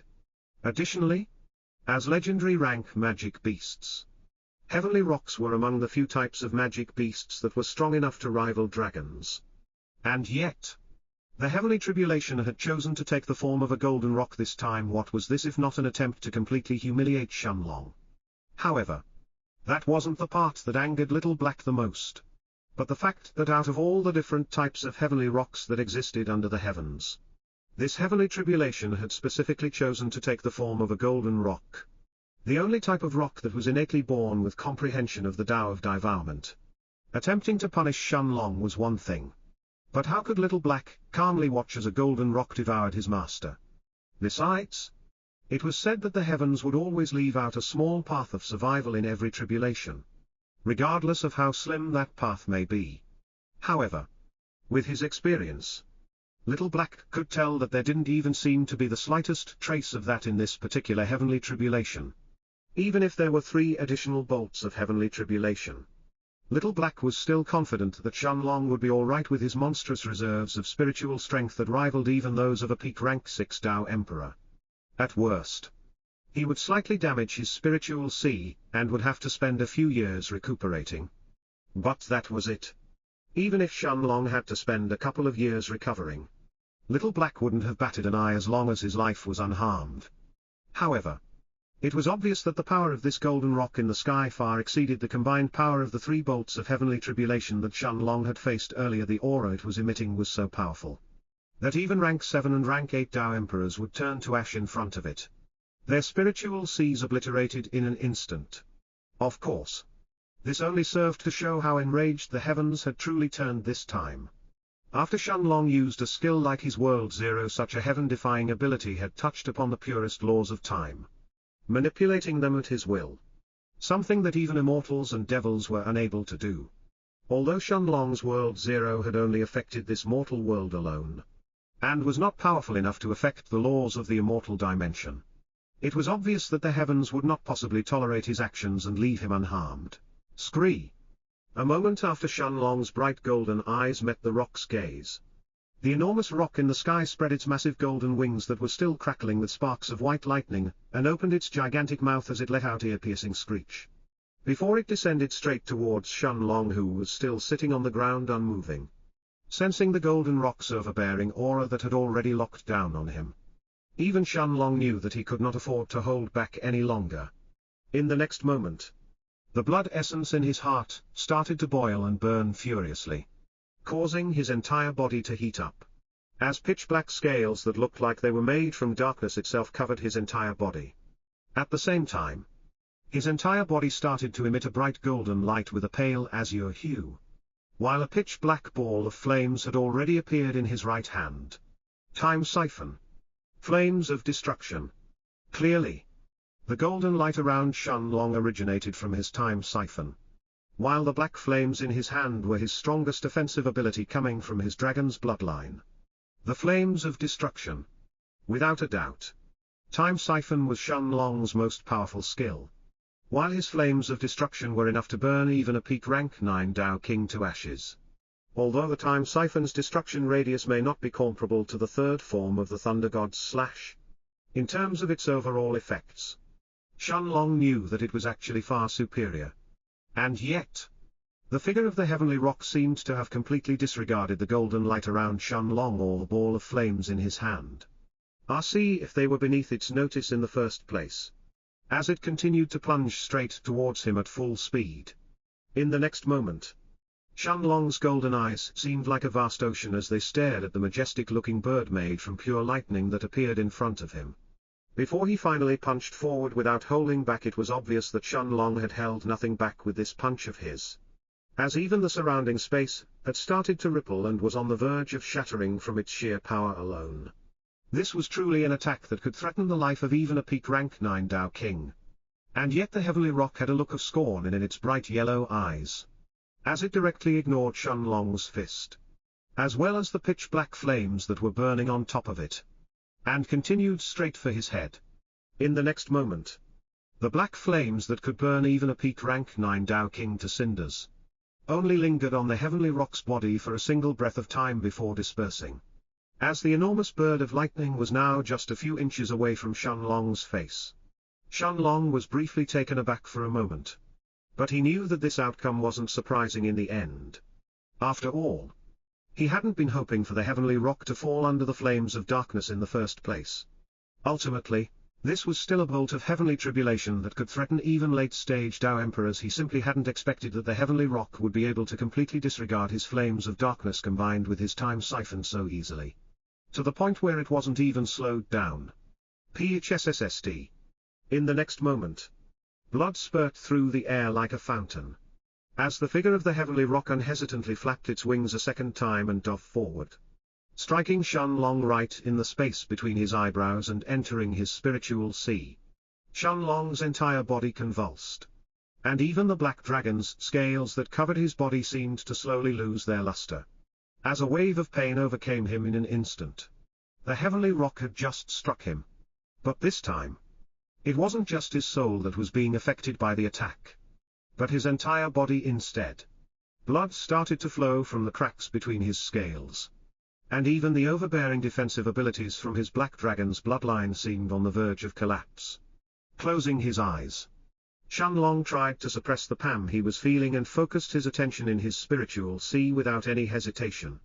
Right now, he knew that the only thing he could do was turn his focus inside his spiritual sea, gathering all of his remaining spiritual energy to try and wilt down the power of the heavenly rock as much as possible and try to minimize the damage to his soul. As long as he could weaken the power of the heavenly rock, there was still a chance of survival. In the end, this heavenly rock wasn't a real magic beast but one made from the lightning of the heavenly tribulation, and its energy was naturally limited as well. However, the moment the heavenly rock entered his spiritual sea, Shenlong finally understood how much he had underestimated this final bolt of heavenly tribulation. The moment it entered Shenlong's spiritual sea, the heavenly rock completely disregarded everything around it, and immediately set its sights on the single, ethereal wisp of translucent flame that was hovering in the air, right in the center above Shenlong's spiritual sea. Clearly, this was none other than Shenlong's soul. It seemed as if the heavenly rock already knew that as long as it destroyed this soul, the body would immediately collapse as well.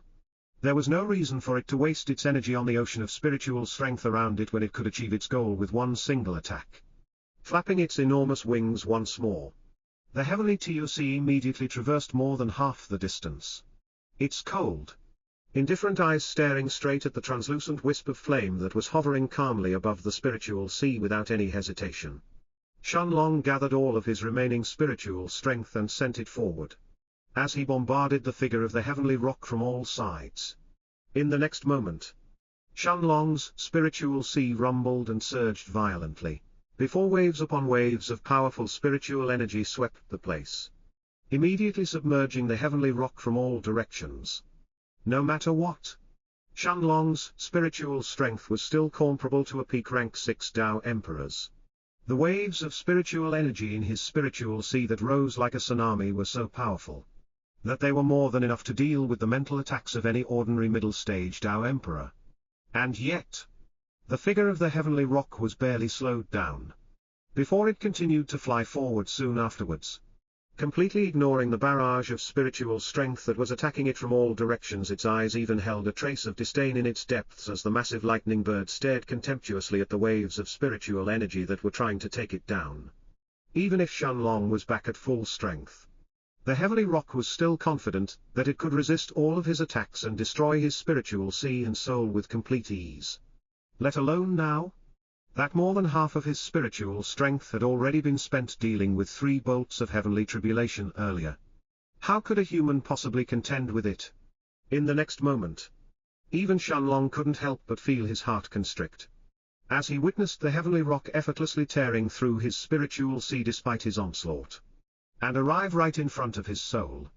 At the same time, inside the foggy space in the Stone of Time, little black could no longer contain himself as he stared at the massive bird that had arrived right in front of Shenlong's soul with its mouth already open, as if it was intending to bite right through it. The entire space around the black dragon shook violently, and his aura seemed to have reached a new peak. As Little Black roared furiously with a voice that could make even a true heavenly rock quake in dread, "Scram! Scram!" Little Black's voice boomed like a peal of thunder, as it entered Shenlong's spiritual sea with terrifyingly strong momentum, its killing intent soaring into the skies. Surprisingly, even the figure of the heavenly rock shook momentarily after hearing the dragon's roar that was filled with uncontrollable fury and killing intent, causing even its actions to pause for a moment. It seemed that Little Black was no longer holding back right now, as his own spiritual strength entered Shenlong's spiritual sea without any hesitation, heading straight for the figure of the massive lightning rock.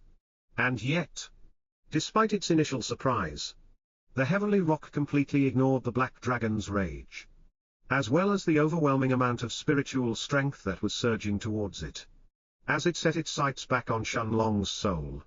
It was obvious that in the heavenly rock's eyes, nothing was more important than the ethereal, translucent wisp of flame that was hovering in front of it. As for Little Black's overwhelming amount of spiritual strength that was rapidly approaching it from behind, it didn't even seem to enter the heavenly rock's eyes at all, opening its enormous mouth.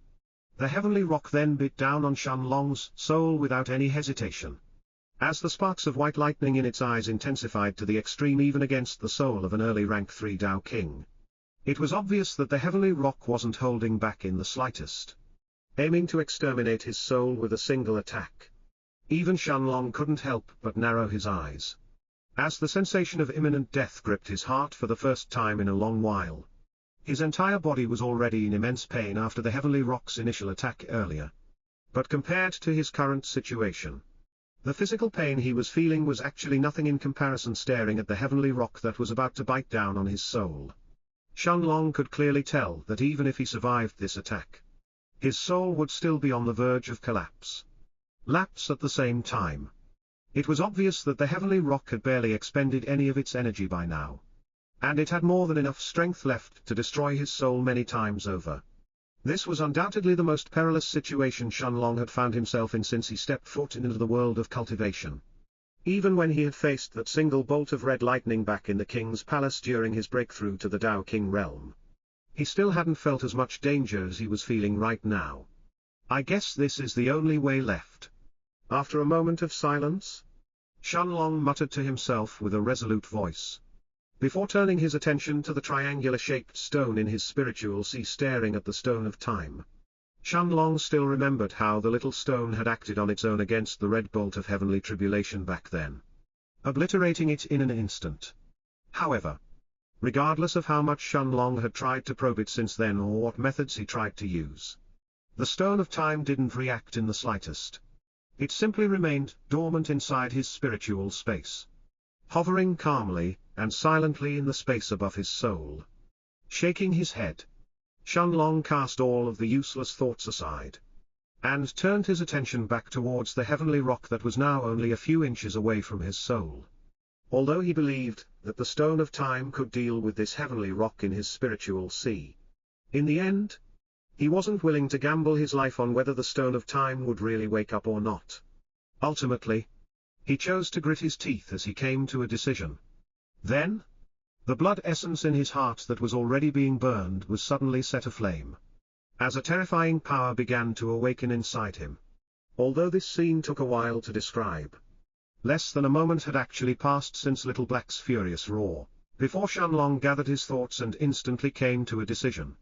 In the next moment, the heavenly rock's entire body was covered by a greyish-black light as the enormous bird fiercely chomped down on Shenlong's soul without any hesitation. Although the massive lightning bird seemed to be lacking any teeth, the greyish-black light around its body gave Shenlong an extreme sense of foreboding, while the sharpness of its beak and claws were more than enough to tear the soul of a middle-stage Tao Emperor apart in an instant. With just a glance, Shenlong could tell that the greyish-black light around the heavenly rock was actually no weaker than the lightning of the heavenly tribulation itself, and that it clearly originated from the heavenly rock's race Tao of devourment. It was obvious that the heavenly rock was really going all out at this moment, and that its power was truly enough to cause chaos in the spiritual seas of even late-stage Tao emperors. At the same time, just as the heavenly rock opened its beak and bit down on Shenlong's soul, little black waves of overwhelming spiritual energy smashed into the rock's body from behind with terrifying force. Immediately submerging the massive bird under its bombardment, little black's target was clearly the figure of the golden rock. And yet, Shenlong's entire spiritual space shook all over, as the power of the black dragon swept over the place. Clearly, little black hadn't held back this time either, letting his overbearing spiritual strength on full display. However, despite little black's overwhelming soul power, the moment that the waves of his spiritual strength made contact with the heavenly rock, a low hum that sounded like the indistinct chant of immortals suddenly sounded from the depths of the rock's body. Before little black's spiritual energy was instantly dispersed into nothingness, little black's expression darkened, as he stared at blocking his spiritual attack. The complex diagram that had appeared around the heavenly rock, almost out of thin air. With just a glance, little black could tell that this power came directly from the Grand Tao, and it was part of the heavenly tribulation itself. No matter what, nobody was allowed to meddle with another person's heavenly tribulation. And this rule applied to both mortals and immortals without exception. Even little black inside the Stone of Time wasn't exempt from this rule, whether it was in this mortal world or in the vastness of the immortal dimension. This was a rule that couldn't be broken no matter what. Just as little black's attack dissipated into nothingness, the heavenly rock's mouth finally made contact with Shenlong's soul, its eyes flashing with a hint of malevolence as it stared at the crystal-clear soul in front of it that was about to scatter. Naturally, the massive bird knew that there was no way for a peak rank 3 Tao King's soul to resist its attack head-on. This was the price that 1E had to pay for angering the heavens. Complete extermination of body and soul alike. And yet, contrary to the heavenly rock's expectations, the crystal-clear soul in front of it didn't even tremble or shake, despite its impending doom. Unlike what the heavenly rock had expected, Shenlong didn't seem flustered at all, almost as if he hadn't even sensed the incoming danger. In fact, his soul appeared completely serene, like a tranquil lake with perfectly still waters, while the heavenly rock's attack was no more than a mere pebble approaching the massive lake. Naturally, such a pebble couldn't cause any significant ripples. In the next moment, Shenlong's translucent, crystal-like soul burst with a radiant light. Before a thin, white-colored barrier suddenly appeared around it, the heavenly rock's lifelike eyes couldn't hide its surprise as it stared at the thin white barrier in front of it. But its actions didn't stop or slow down in the slightest, as its mouth closed and bit down hard, as if it was trying to completely crush the soul within it. However, the scene that followed next left even the golden rock utterly flabbergasted. Regardless of how much it tried to close its mouth or how much force it tried to use, the thin, frail-looking white barrier didn't even ripple, as it remained protectively around Shenlong's soul. This attack that could threaten the soul of even a rank 8 Tao Emperor had actually failed to pierce through the barrier's defenses. The heavenly rock's eyes flashed with a cold light. But it didn't give up. Opening its mouth, it attacked repeatedly, as it tried to crush the soul in front of it again and again.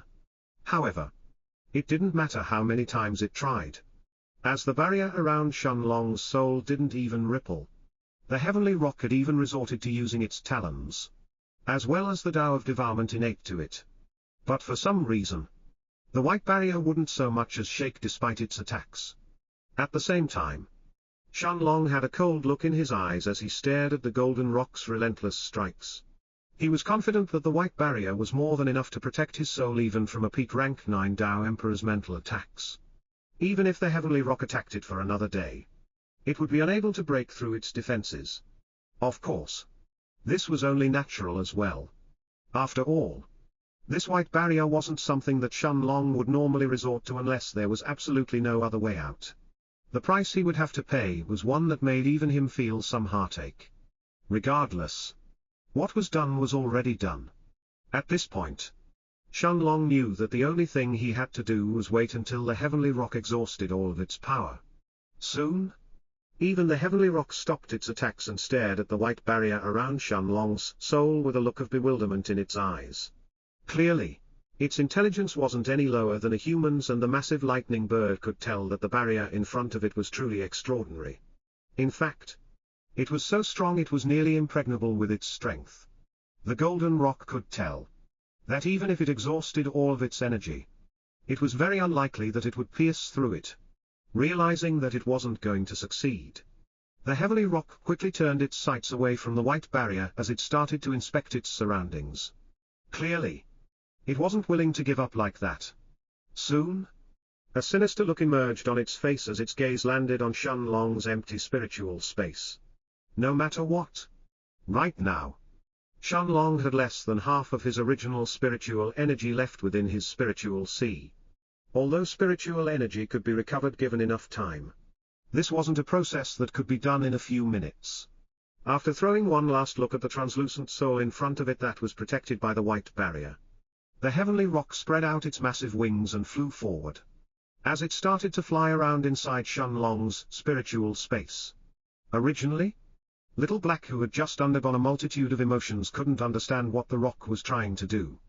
But when he saw it releasing its lightning around it indiscriminately, the black dragon's killing intent finally reached its peak. Vile beast. You dare! Throughout his life, Little Black had battled with numerous members of the heavenly rock race. However, he had never felt as much loathing and disgust for any of them as he did right now. It was to the point where he was even starting to wonder whether this was really a bolt of heavenly tribulation or a true detestable heavenly rock. Little Black didn't even need to think to realize what the rock's current intentions were. It was obvious that this heavenly rock had already given up on destroying Shenlong's soul. And it had already set its eyes on his spiritual space. Although destroying a spiritual space was much more difficult compared to eradicating a soul, it actually wasn't impossible. As long as it released all of its remaining energy, it truly had a chance to bring Shenlong's spiritual space to the verge of collapse. Once that happened, then even if his soul was still intact, as long as his spiritual space was ruined, Shenlong would be no different from a cripple. Nevertheless, there was nothing that Little Black could do but watch. As the final bolt of heavenly tribulation wreaked havoc within Shenlong's spiritual space, its power was being expended extremely rapidly. As sparks of white lightning flew around the enormous rock and landed everywhere around it, before cracks finally began to appear on the walls of Shenlong's spiritual space. At this point, Shenlong was trying his absolute hardest to remain conscious. As he took in the scenes that were taking place inside his spiritual space, its power was being expended extremely rapidly, as sparks of white lightning flew around the enormous rock and landed everywhere around it, before cracks finally began to appear on the walls of Shenlong's spiritual space. At this point, Shenlong was trying his absolute hardest to remain conscious. As he took in the scenes that were taking place inside his spiritual space, from beginning to end, he was trying to keep a clear, focused mind. But as time passed, he could truly feel himself teetering on the verge of unconsciousness. However, he knew that as long as he let himself fall unconscious this time, there was almost no chance for him to wake up again after this. Clenching his fists, he tried hard to endure the terrifying pain, as every passing second felt almost like an entire day, as heavily lightning tortured his body and mind repeatedly, bringing them on the verge of ruin. Scree! Finally, a few minutes later, the golden rock let out one last unwilling cry and sent out one final attack towards the wall in front of it, before the lightning around its body slowly dispersed into nothingness. Boom!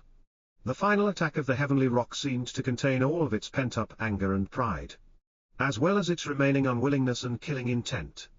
As a massive, snow-white lightning bolt slammed down on Shenlong's spiritual space with a huge bang, causing the entire space to tremble.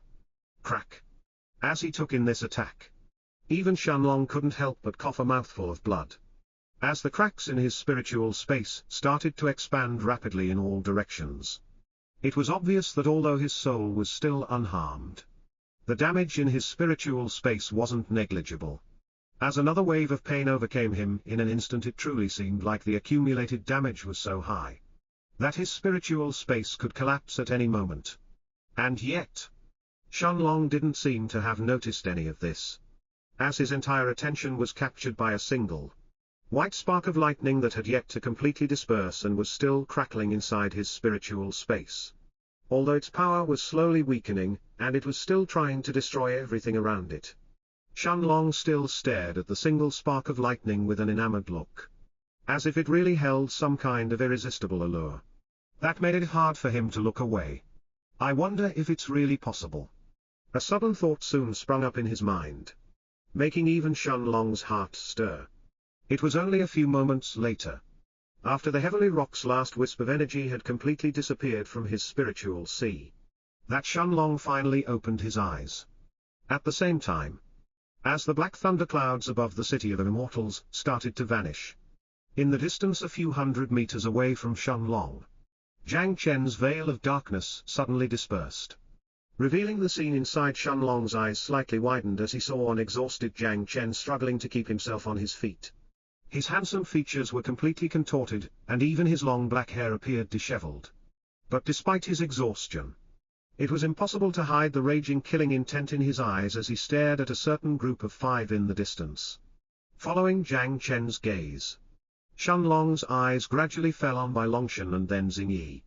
Surprisingly, Bai Longshan's condition was even worse than Jiang Chen's. Bai Longshan's figure had already turned into a 10-meter 33 feet tall giant Buddha, while his entire body was glowing with a bright golden light, making it obvious that he had already gone all out, activating his golden Buddha unique physique. However, even with the terrifying defenses of his unique physique, Bai Longshan's condition was undoubtedly the worst out of everyone present. His left arm appeared completely mangled, as if it had been struck by hundreds of sword slashes simultaneously, while his aura was extremely weak as well. The rest of his body was also filled with countless wounds, and although they weren't as bad as the injury in his left arm, they couldn't be ignored either. It was obvious that Bai Longshan had already gone through an extremely gruesome fight. As for the old man who was standing in front of him, and was clearly emitting the aura of an early rank 9 Dao King, aside from the tiny amount of blood trickling from his lips, he appeared completely unharmed. In fact, the old man's eyes betrayed a look of surprise that instantly turned into joy when he noticed that the dark veil around him had started to disappear clearly. This had been his biggest hindrance this entire time, as it had been severely restricting his eyes as well as his soul sense. Otherwise, how could an early rank 9 Dao King like him have failed to deal with a paltry little middle-stage Dao King like Bai Longshan? As for Xingyi, she was actually blocking the green-robed young woman called Liang Bao, who was already looking for a way out of Jiang Chen's kingdom of darkness for a while now. Although Xingyi hadn't suffered any obvious injuries in this fight, a frown could be seen on her peerlessly beautiful face as she stared at the green-robed woman in front of her. Clearly, although Liang Bao had failed to injure her, Xingyi knew that this was mostly due to the defensive abilities of her Vanishing Shadow's unique physique, as well as her peak 1-star armor. However, Liang Bao's own skills were nothing to scoff at either. No matter what Xingyi tried, she found it nearly impossible to penetrate through her defenses and severely wound Liang Bao either. Of course, this could be attributed to 2 things. Firstly, Liang Bao's own skills were more oriented towards defense rather than offense. In fact, among the 5 early rank 9 Dao Kings in her group, she was undoubtedly the one with the best defensive abilities. Secondly, she was already prepared for a fight from the beginning, and her cultivation base was a good amount higher than Xingyi's, so it was extremely hard to inflict upon her any serious injuries. This was why, other than a few shallow wounds, Liang Bao was actually completely unharmed. In fact, her condition was much better than the old man who was fighting Bai Longshan. Of course, whether it was Liang Bao or the old man who was fighting against Bai Longshan, neither of them could truly contain the shock in their hearts as they fought their opponents. In the beginning, they had viewed Xingyi and Bai Longshan as nothing more than 2 insignificant middle-stage Dao Kings. Even if they were geniuses who were talented enough to have entered the realm of masters, their cultivation bases were still too low to contend with early rank 9 Dao Kings like them. This was simply a gap in cultivation that couldn't be bridged with talent alone. However, as time passed, the 2 early rank 9 Dao Kings started to become increasingly shocked once they realized that the 2 random people they were facing had not only entered the realm of masters, But they had also comprehended a unique level Tao each. And they even possessed a unique physique. They could no longer believe their eyes. Even back in the central region, people at their level would be core figures even among the first-rate factions of the central region. They would be monsters that those factions would go all out to nurture. Since it was only a matter of time before they entered the Tao Emperor, and even the sovereign realm in the future. Yet, how could so many monsters be gathered in one group? It was already one thing for them to accept that Shenlong had somehow entered that legendary realm above the realm of masters and had even invoked a heavenly tribulation while he was still inside the city of immortals. But now a group of monsters had also appeared by his side. However, Liang Bao and the old man by her side barely had enough time to gather their thoughts while they stared at their opponents, before a sudden scream filled with uncontrollable pain and killing intent entered their ears. "You fucking bitch. I swear I will kill you." Yao Guanting's furious voice reverberated across the battlefield like booming thunder. As it entered the ears of everyone present, everyone immediately turned their gazes towards the source of this voice. But the scene that greeted them next was so horrifying that it made the minds of the surrounding Tao kings short-circuit for a brief moment, before a feeling of complete terror gripped their hearts. The purple-robed Yao Guanting was standing before an enormous, hideous monster, his gaze fixed directly on the stunningly beautiful young woman standing proudly on the monster's back.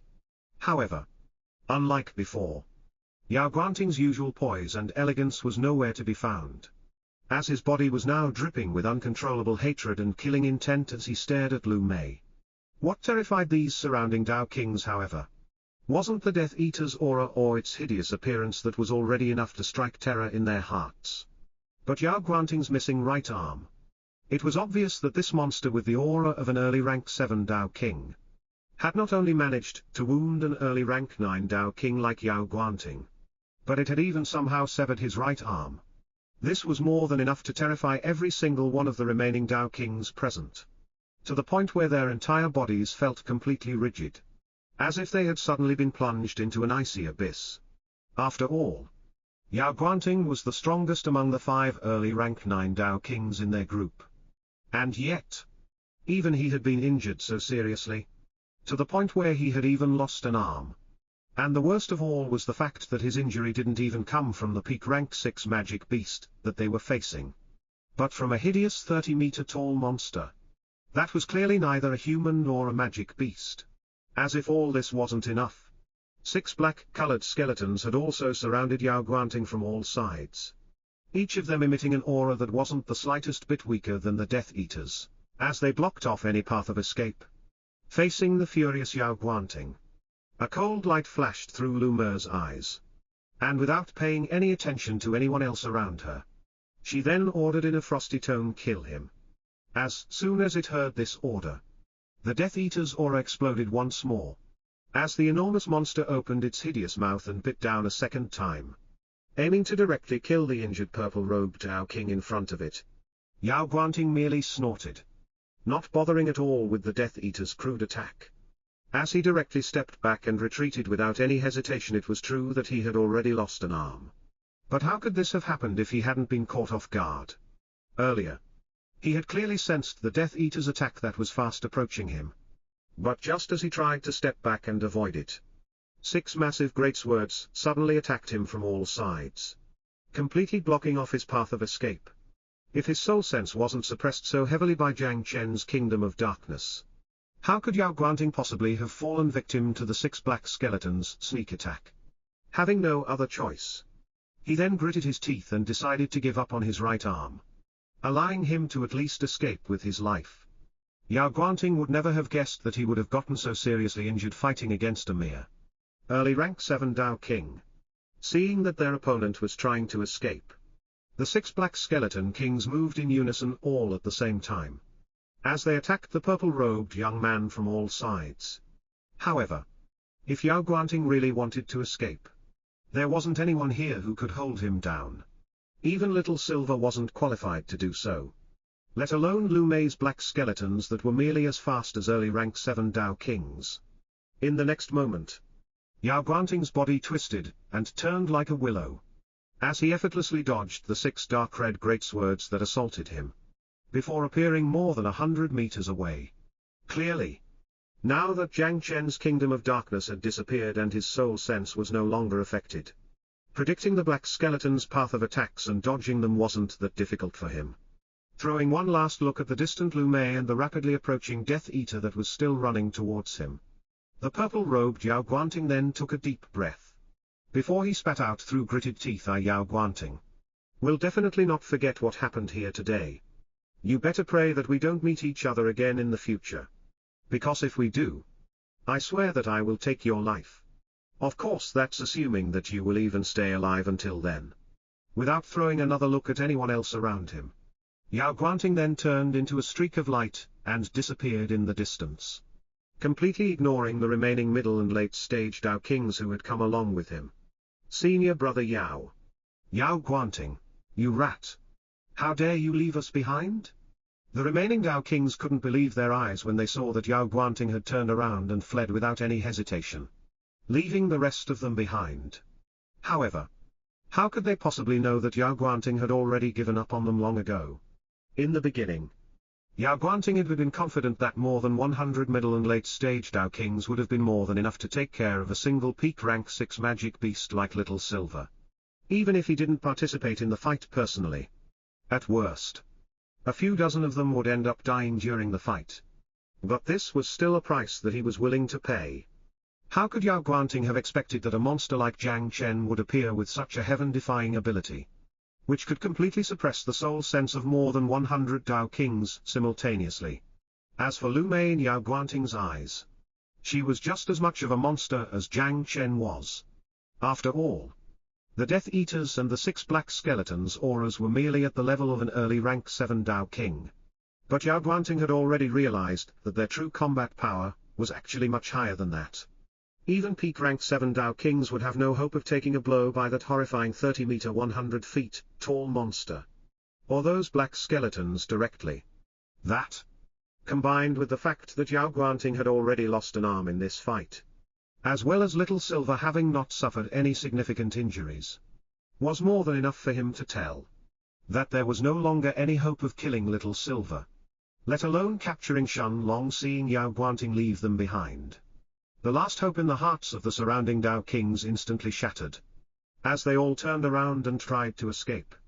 However, although coming was easy, leaving was an entirely different story. A few minutes later, silence filled the endless desert, as the grains of sand on the ground were bathed in the blood of nearly 100 late-stage Dao Kings roar.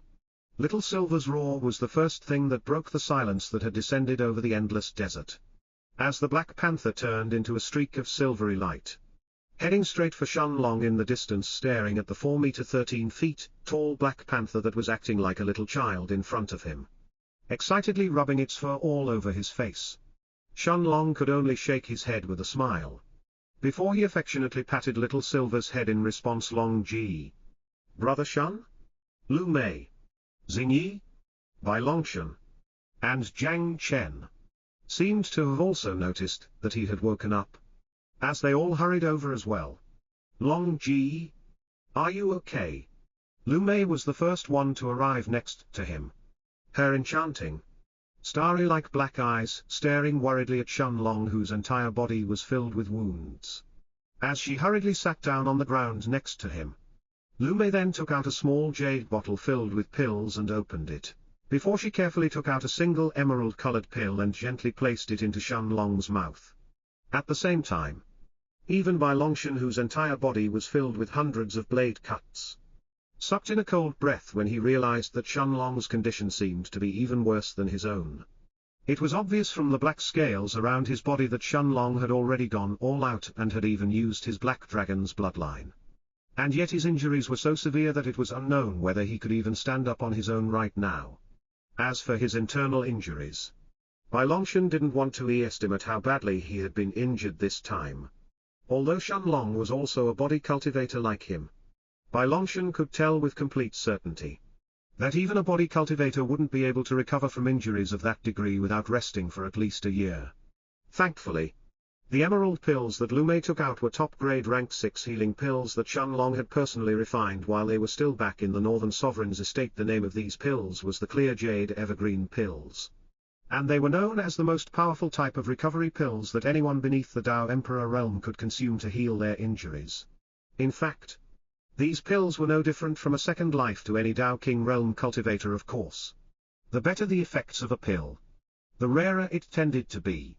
As for middle and high-grade clear jade evergreen pills, they were so rare that even the outer court elders of the holy sect couldn't get their hands on them that easily. As for top-grade rank 6 clear jade evergreen pills, even the elder responsible for the refinement hall back in the holy sect, Xingyi's master, Elder Mao Jing, was unable to refine any of them. This was why, the moment that any top-grade clear jade evergreen pills appeared on the market, peak rank 9 Tao Kings would scramble to buy them regardless of the price. Of course, this was only natural as well.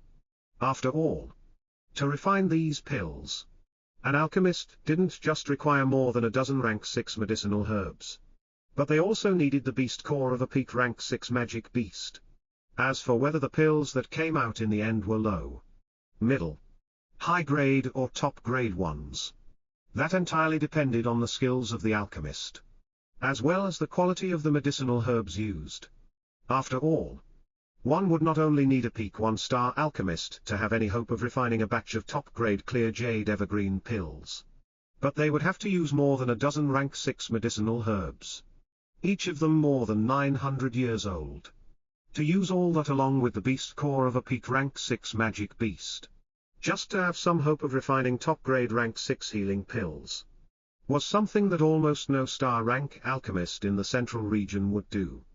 After all, rank 6 medicinal herbs were also needed as supplementary ingredients when their alchemists refined star rank pills, so how could they possibly be willing to waste them trying to refine rank 6 pills, when it wasn't even guaranteed that the pills would end up as top-grade ones in the first place?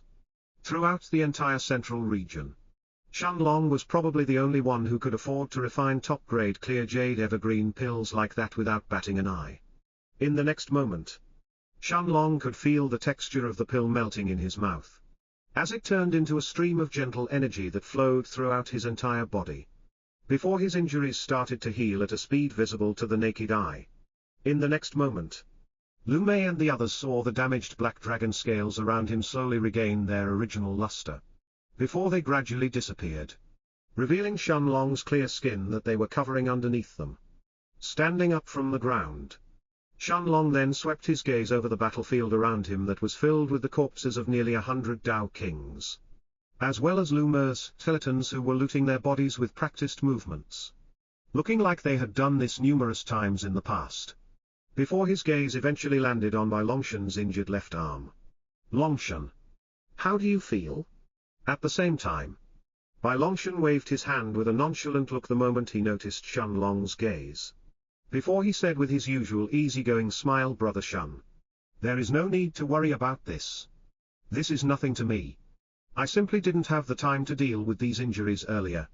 Then, as if to prove his own words, Bai Longshan's body cultivation energy surged, before his injuries started to disappear as well. In the first place, Bai Longshan and Little Silver were the only ones who had been injured in the fight against Yao Guanting's group. And since Bai Longshan's injuries weren't too serious, they were nothing that he couldn't deal with using his own body cultivation energy. As for Little Silver's injuries, Shanlong didn't hesitate as he took out a top-grade clear jade evergreen pill and placed it inside the Black Panther's mouth. Seeing Little Silver's injuries disappear as well, Shanlong nodded his head and swept his gaze over the battlefield around him once again. And after a moment of silent pondering, the look in his eyes turned incomparably cold as he said calmly, "Let's change plans." Lu Mei and the others looked a bit confused, but Shanlong didn't explain anything else as he directly leapt and sat down on Little Silver's back, seeing that he wasn't planning to explain things right away. Lu Mei first gathered the spatial rings that her skeletons had happily collected from the corpses of the surrounding Tao Kings, before she sat down on Little Silver's wide back as well. A few moments later, Little Silver's figure that was carrying 5 people on it turned into a streak of silvery light as it disappeared deeper inside the endless desert. A little more than an hour later, Shanlong lowered his gaze to stare at the empty desert below him, before he nodded his head and said in satisfaction, "This place is good enough. Little Silver, Get down! Without any hesitation.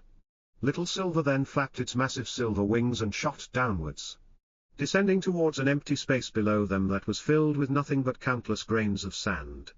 As the figure of the Black Panther descended, Xingyi and the others began to curiously examine their surroundings, before looks of confusion slowly crept up on their faces. After all, no matter how they looked at it, this place didn't look special in any way, and was just an unassuming, insignificant spot in the endless desert, unlike the stone mural, where they had comprehended the scenes engraved on it earlier that allowed them to enter the realm of masters, or the illusion oasis that seemed to be holding plenty of opportunities and treasures within. This place looked extremely plain in comparison, and yet Jiang Chen didn't seem to care about any of this, as he directly sat down on the ground and closed his eyes. Before he began to gather his chi, it was obvious that Jiang Chen didn't care in the slightest about where they were or what they were going to do, as the only thing on his mind was improving his cultivation base and taking revenge. After all, there was no way he was going to forget the humiliation he had suffered from the peak rank 9 Dao King. Ma Huang back in the illusion oasis, after a brief moment of hesitation. Bai Longshan was the first one to speak, as he turned his gaze towards Shenlong and asked curiously, "Brother Shen, is there something special about this place? Special, Lu Mei, Xingyi, and even Jiang Chen, who had just sat down, all turned their eyes towards him when they heard Bai Longshan's question. But contrary to their expectations, Shenlong simply shook his head before he said calmly, aside from the chi here being a bit more concentrated, there is actually nothing special about this place. Looking at the confused expressions on everyone's faces, Shenlong's lips curved upwards ever so slightly before he continued, but this is precisely the reason why I chose this place, because there is nothing special about it. Then, with an extremely rare, serious look on his face, he then added, "In you must have already realized what everyone is lacking the most right now. It's enough time to grow. Lu Mei's, Xingyi's, Jiang Chen's, and Bai Longshan's eyes all flashed with a deep glint when they heard this. Indeed, what all of them, and especially Shenlong, were lacking the most right now, was enough time to increase their cultivation base. They had already realized this fact the moment they stepped foot into this second stage in the City of Immortals, while things were still easy back during the first stage. As soon as they passed the trial to hunt enough demon fang mice and entered the second stage, the ambushes they faced had increased by countless times, as they got attacked again and again. First, it had been that early rank 7 Dao King who had claimed to be from the White Tiger Chamber of Commerce, Li Tian, who ended up making his move against them as soon as they arrived. Although an early rank 7 Dao King whined much in the City of Immortals, even an insignificant figure like Li Tian had dared to attack them in broad daylight. Then, while they were still back in the stone mural, Shenlong surpassing the realm of masters and comprehending sword aura had attracted so much attention that all of the surrounding Dao Kings had gotten riled up. And in the end, this even ended up attracting the attention of that red-robed old man called Old Fu, who was already a peak rank 9 Dao King. However, the worst instances were undoubtedly the one in the illusion oasis, as well as the ambush they had just suffered from Yao Guanting's group.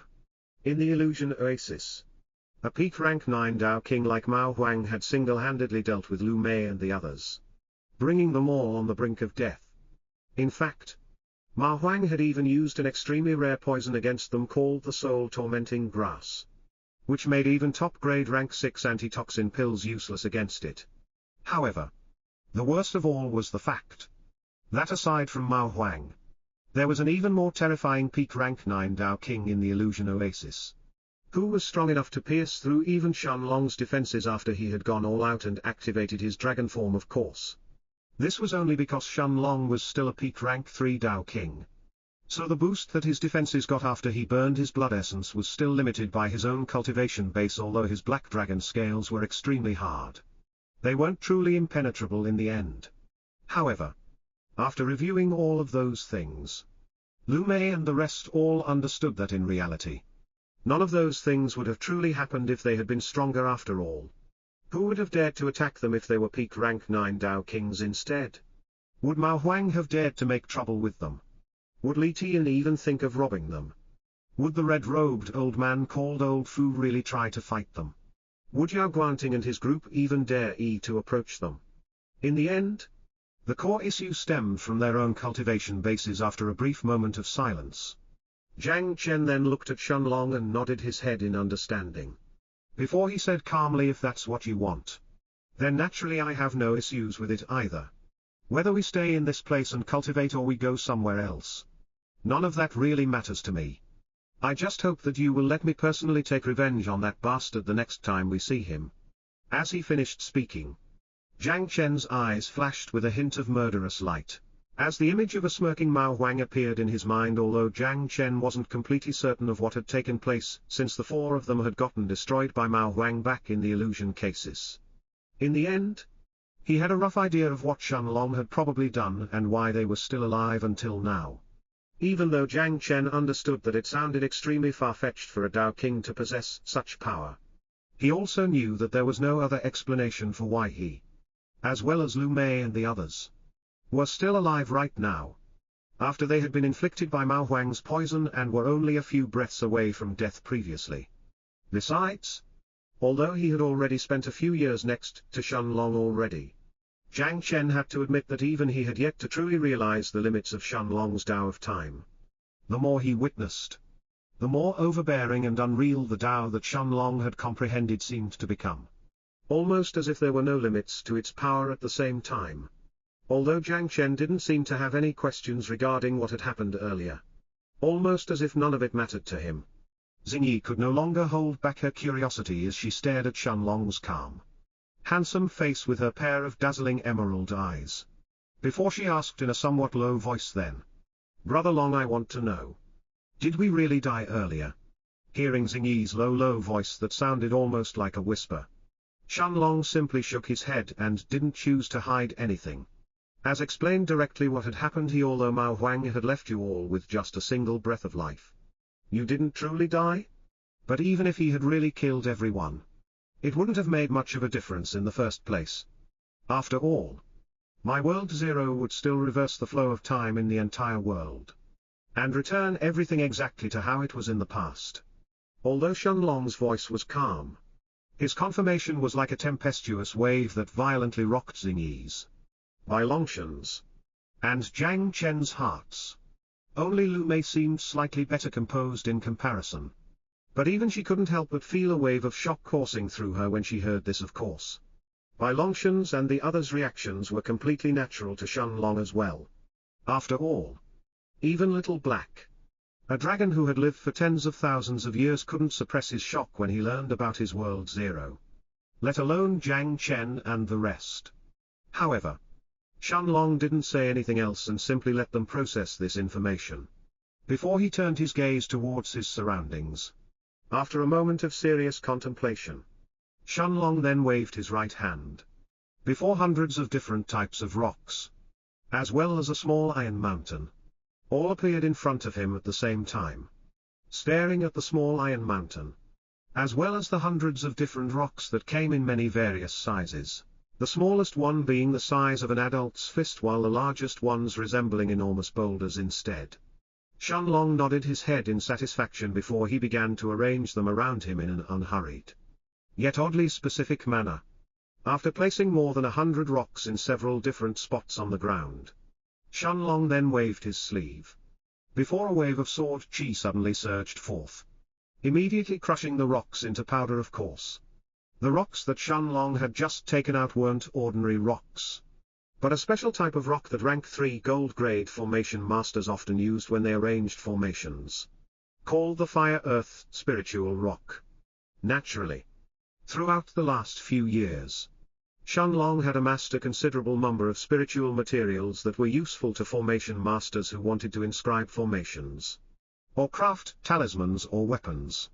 Just like the Fire-Earth Spiritual Rock, the small iron mountain that Shenlong had taken out was also a rank 6 spiritual material that could be used to craft rank 3 gold grade weapons, called the 100-fold Spirit Iron. However, Shenlong wasn't planning to craft any weapons at the moment. Staring at the small iron mountain in front of him, Shenlong stretched out his right hand and calmly pointed at it with his finger. before a purple wisp of flame emerged from the tip of his finger, flying straight towards the iron mountain in front of him. One of the most important prerequisites for someone to become a formation master was to have gained insights in the Tao of fire first. Otherwise, regardless of a person's talent, it would be nearly impossible to melt high-grade spiritual materials and use them to craft weapons or inscribe formations.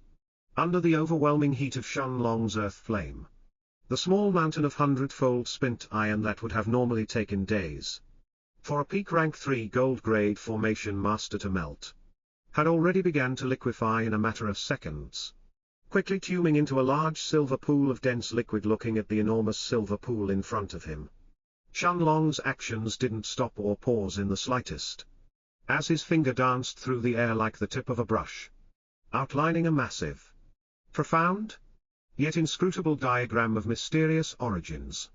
Although he didn't have any paint, Shenlong used the silver liquid from the 100-fold spirit iron and guided it unhesitantly with his finger, as he drew the enormous pattern in the air in front of him a little more than a minute later.